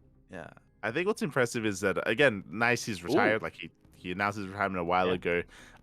So he only plays every now and then, like whenever he has free time, kind of like Go Joey, if you will, where he like plays every now and then, like in an event. So really cool to see the return of Nice. Yeah, so again, that match, Hero did beat Nice 2-1, but then Trigger beats Hero 2-0 in the very next round.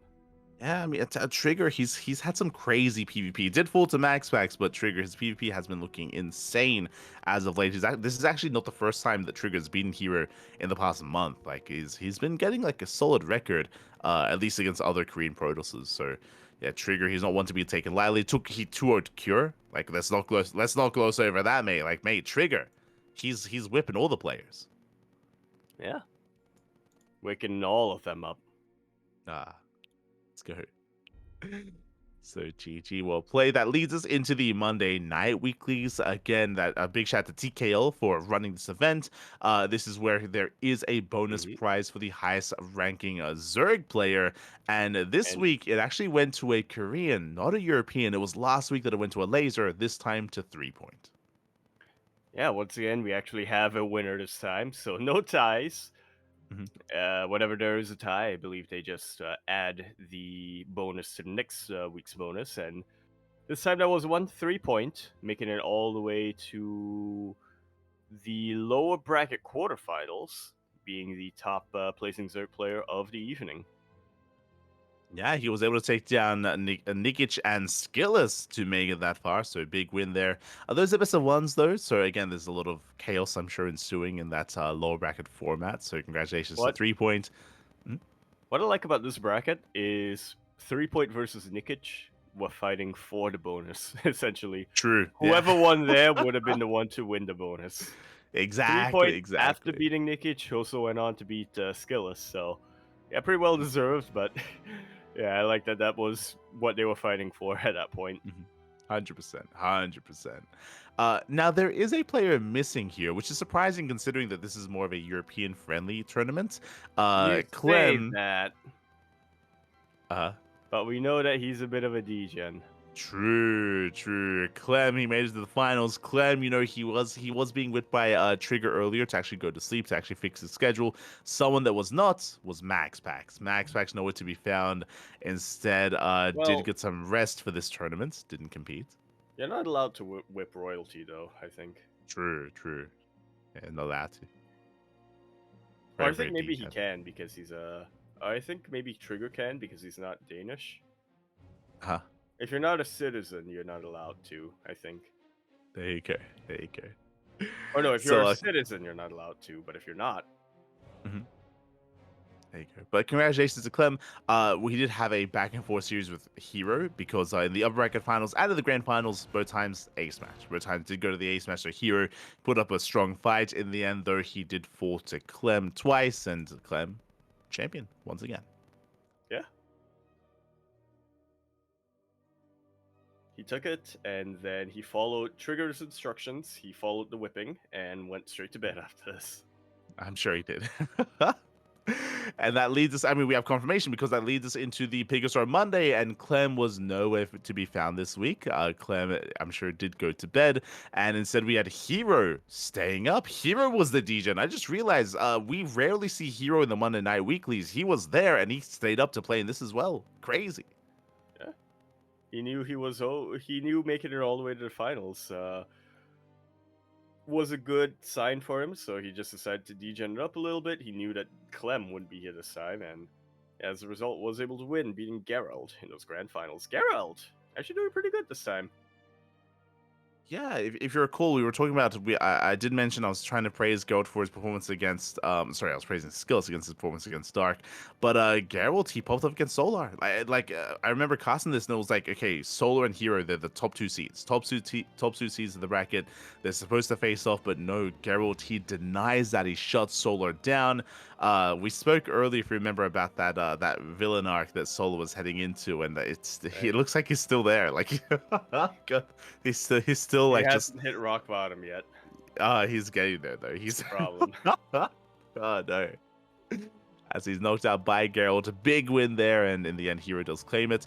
But something that I'm a little bit surprised by, I believe this is the first. I couldn't be mistaken, but I believe this is the first time, at least I've noticed, that Hero was the player to play in all three. Wardy Monday into Monday night into True, Pigosor Monday. yeah. Like Usually usually you're Hero. expected to be like Bjorn or Shin sometimes. Not Hero. Hero typically not one to degen it up. Yeah, as you mentioned, right? Like it's either Björn or Shin or Clem or Max Pax, right? Like it's usually one of one of the others. But yeah, what's going on, Hero? Something's up. He's going a little bit Trouble full in degen on paradise, us. you know. No. He's maybe like he got visited by SOS over the weekend or something, and it flared up some dark Uh, memories. I don't know. I don't know. You mean But like the ghost of like Christmas past and stuff? yeah, yeah. The ghost of SOS appeared before him and yeah. traumatized Hero. He We'll showed see if this becomes. Mhm. he taunted him with the check that he won from IEM, oh where it was the no. all or nothing edition, hmm and he's like, "Hey, hero, remember when you didn't win this?" Oh no. Oh no. And we'll see if the trend continues. You know, we'll keep an eye out for Hero next week or in the coming week to see if he continues this streak of degenness or if it's a one-off thing. Uh, Definitely something to keep an eye on. Could be the beginning of something. Yeah, he needs trigger in his life. Is what he needs. He does. He does. Maybe this is a cry for help. Maybe he saw Trigger whipping everyone else, and maybe he wants to be whipped. Yeah, There you go. Confirmed. confirmed. Hero, not to be whipped. Oh God. As this leads us into the final event, actually played earlier today, the Tenacious Turtle Tussle number 27, where likewise we had a returning player who has been active over the past month, Cham El Chamaco. We've been seeing him pop off in OC King of the Hill in the Biggest on Mondays, and now he was here for the first time in a long time in the Tenacious Turtle Tussle. Yeah, love to see it, mate. And they popped off this Yeah. tussle. Cham winning the whole thing, Vindicta making it all the way to the semifinals. Mm-hmm. Two-time Cristiano. Took down Christianity, yeah. Yeah. Big win there for Vindicta. Cristiano, he's a rare sight for this tournament, and I even messaged him after the fact, where he lost the series against Vindicta, and he was like, "Man, I can't play at 2 a.m." And I'm like, Yeah, you're not, they're Geralt, not human. Nickrat, like Clem, Max Pax, their practice, their experience with the degenness of playing Yeah. at this hour. You're not quite there yet. He's like, yeah, I'm good. I'll just play in the tuners. You're not a degen yet. And he's like, I don't want to be a degen. Bring me He's like, back. it's like, I didn't like this. Get me out of here. It's like, okay, fair Uh, enough. So yeah, he didn't have the best experience here, at least playing deep lane tonight. Venita did get the win. Likewise, fun fact, by the way, the one of the best moments of the night was as Cristiano GG'd out, he said GG, good luck versus Geralt. And Geralt was in the Twitch chat. He's like, the hell? He was like, what a traitor! Like, what the hell? Like, we're both Polish, we're both European, we're Protoss, and he's cheering against me. this Oh my god! fucking guy. That was the fuel. That was the fuel that Geralt needed. Exactly. So he was able to bring Vindicta down, led to the finals. Finals was a very clutch series, very close, very back and forth. Cham, of course, is hyper aggressive. We saw a lot of mutas, actually, a lot of mutas in a lot of these games, and Cham did barely get the win in the end over Geralt.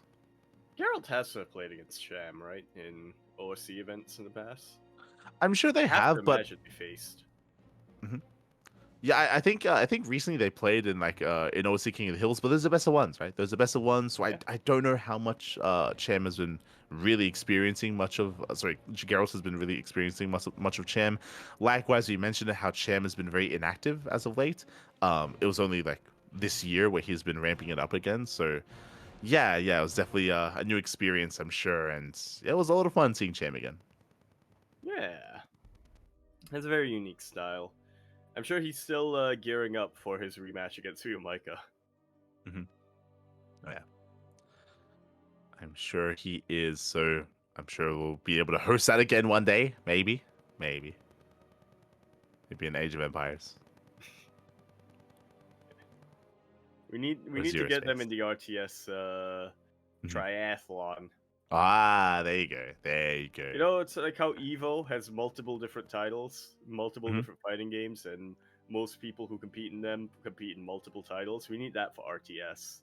We Hmm. need not Evo, but Revo. Uh, See, when you said Evo, I thought you were talking about StarCraft Evolution. I was like, oh, like they could play there, but it's like, oh, okay, no, no. Evo. We should include SC Evo as part of the Yeah. Revo. Sure, sure. We can make it happen. We can make it happen. But with that, congratulations to Cham. Am I crazy? Was he the only Zurich champion for the Open Cups? I think so. Champ? Let's go. Yeah, Cham was? yeah. Outside of that, it was like right. It was Clem. It was Hero. Trigger. Mhm. Yeah, Clem, Hero, and Trigger. Those are the others. So yeah, shout out to Cham. Let's go. There we go, Cham. Balance. He's on the he's on the same league as Mhm. Clem, Hero, and Trigger. There we There you go. go. There you go. GG. So shout out to Chim, of course, waving that Zerg flag in the Turtle Tussle, and I'm sure he'll be back next time as well. So yeah, that wraps up all of our events for the week. Again, we spent a lot of time going over the Chobra interview. That was I think we spent like almost 2 hours on just that one interview. It was crazy. It's a good interview. It was. But with that, we have finally wrapped up the events of the week. If you want to tune in yourself, you want to compete yourself, you can of course check out the tournament signups in the chat. We have plenty of events here. We have it looks like Upper Tree hosting his own Upper Cup viewer tournament. We have the MSO, we have Euthermal's 2v2 tournament over the weekend, and many other events are open to signups. Yeah, take a look.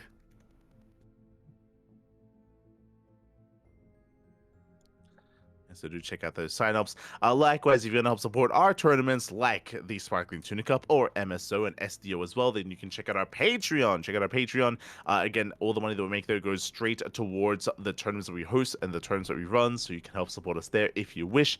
Otherwise, thank you. Thank you so much for tuning in, for supporting us. Again, Yaku, thank you so much for joining me today as well. I know that last time you had to kind of end it a little bit shorter, but I'm glad to hear, or glad to see that you recovered, you're good to go, your immunity back on the rise. Yeah. I got that boost. There you go. I'm juiced. You're juiced up and ready to go. And Yaku, do have a question for you before we head off here as we're wrapping up. Yes. You've been playing through the campaign of Brood War. Got through the Yes. Terran campaign, got through the Zerg campaign. You got one campaign left, at least when it comes to vanilla StarCraft. Do you have any plans? Oh yeah, there's Root War after that. Yes, I sure. do have plans, but not for February. It's a busy Okay, month. okay. Fair enough. March? Probably. Maybe. Okay. But Maybe. I might be even busier in March. We'll see how things go. We'll see how things go. But yeah, it's not looking like any time in February. Mm-hmm. Fair enough. That's what I can confirm. So I'm sure we'll get the conclusion of StarCraft, the StarCraft campaign from Yaku at some point in the near future, or in the future, I should say. Otherwise, look forward to the upcoming GLHF interviews. Look forward to the TLMC. When it comes to the Team Liquid map contest, I believe again submission phase did conclude quite some time ago, but we should be getting into the judging phase soon, I would imagine. Yeah. Can't wait to see the judgments. Let's double check here. So the Team Liquid judging phase is between the 28th of January. It ends on February the 17th. So it looks like, again, basically during this period, the quote unquote judges for the TLMC are reviewing all of the maps. It takes a long time. It's a long process to go through every single map and to kind of vet them and to basically cut some of them out and to bring the others forward. So again, it's still going to be another 10 days before that phase concludes. Yeah. But Yeah, after it that, takes a then we'll while be, to really scrutinize all of them, go inside, find all the little Easter eggs, which ones are Mhm. potentially game breaking and which ones aren't. True, true. It's gonna be after that judging phase, and after they're able to like sift through and refine the maps themselves, and bring to us the quote unquote finalists, or the maps to be voted on to public voting. We'll be jumping into them. We'll be able to jump into them ourselves in a couple of weeks. Yeah. I'm sure there will be a couple of tournaments hosted as well. We can usually pretty reliably count on Wardy hosting a couple of TLMC tournaments or show matches at the very least, and I'm sure many other streamers and casters will want to get in on this as well. So yeah, whether it's having something specifically to showcase the new maps or just updating map pools of their previous tournaments. 100%. 100%. So keep an eye out for that. Otherwise, thanks so much for watching. Thanks so much for tuning in. We do appreciate it. Again, we'll be back next week here with the next podcast, catching up with all the news of the week in StarCraft. And with that, Yaku, do you have anything you want to say before we head off for the night?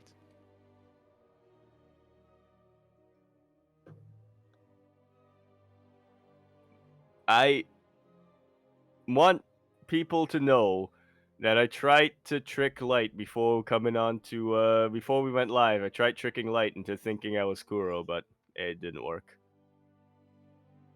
You did not do a good job And of I did. trying to. I disagree. I strongly disagree, and I want the viewers to be Uh, able to tell for themselves.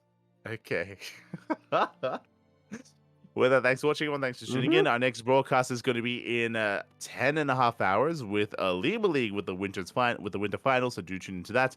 Otherwise, tomorrow, Yaku, we should be back. We should be live with the Warcraft 3 Evolution broadcast. Hopefully, you're able to join me there tomorrow evening. Fingers crossed. Otherwise, Yeah. thanks for watching. We'll see you guys next time. We'll see you then. Ciao. Bella.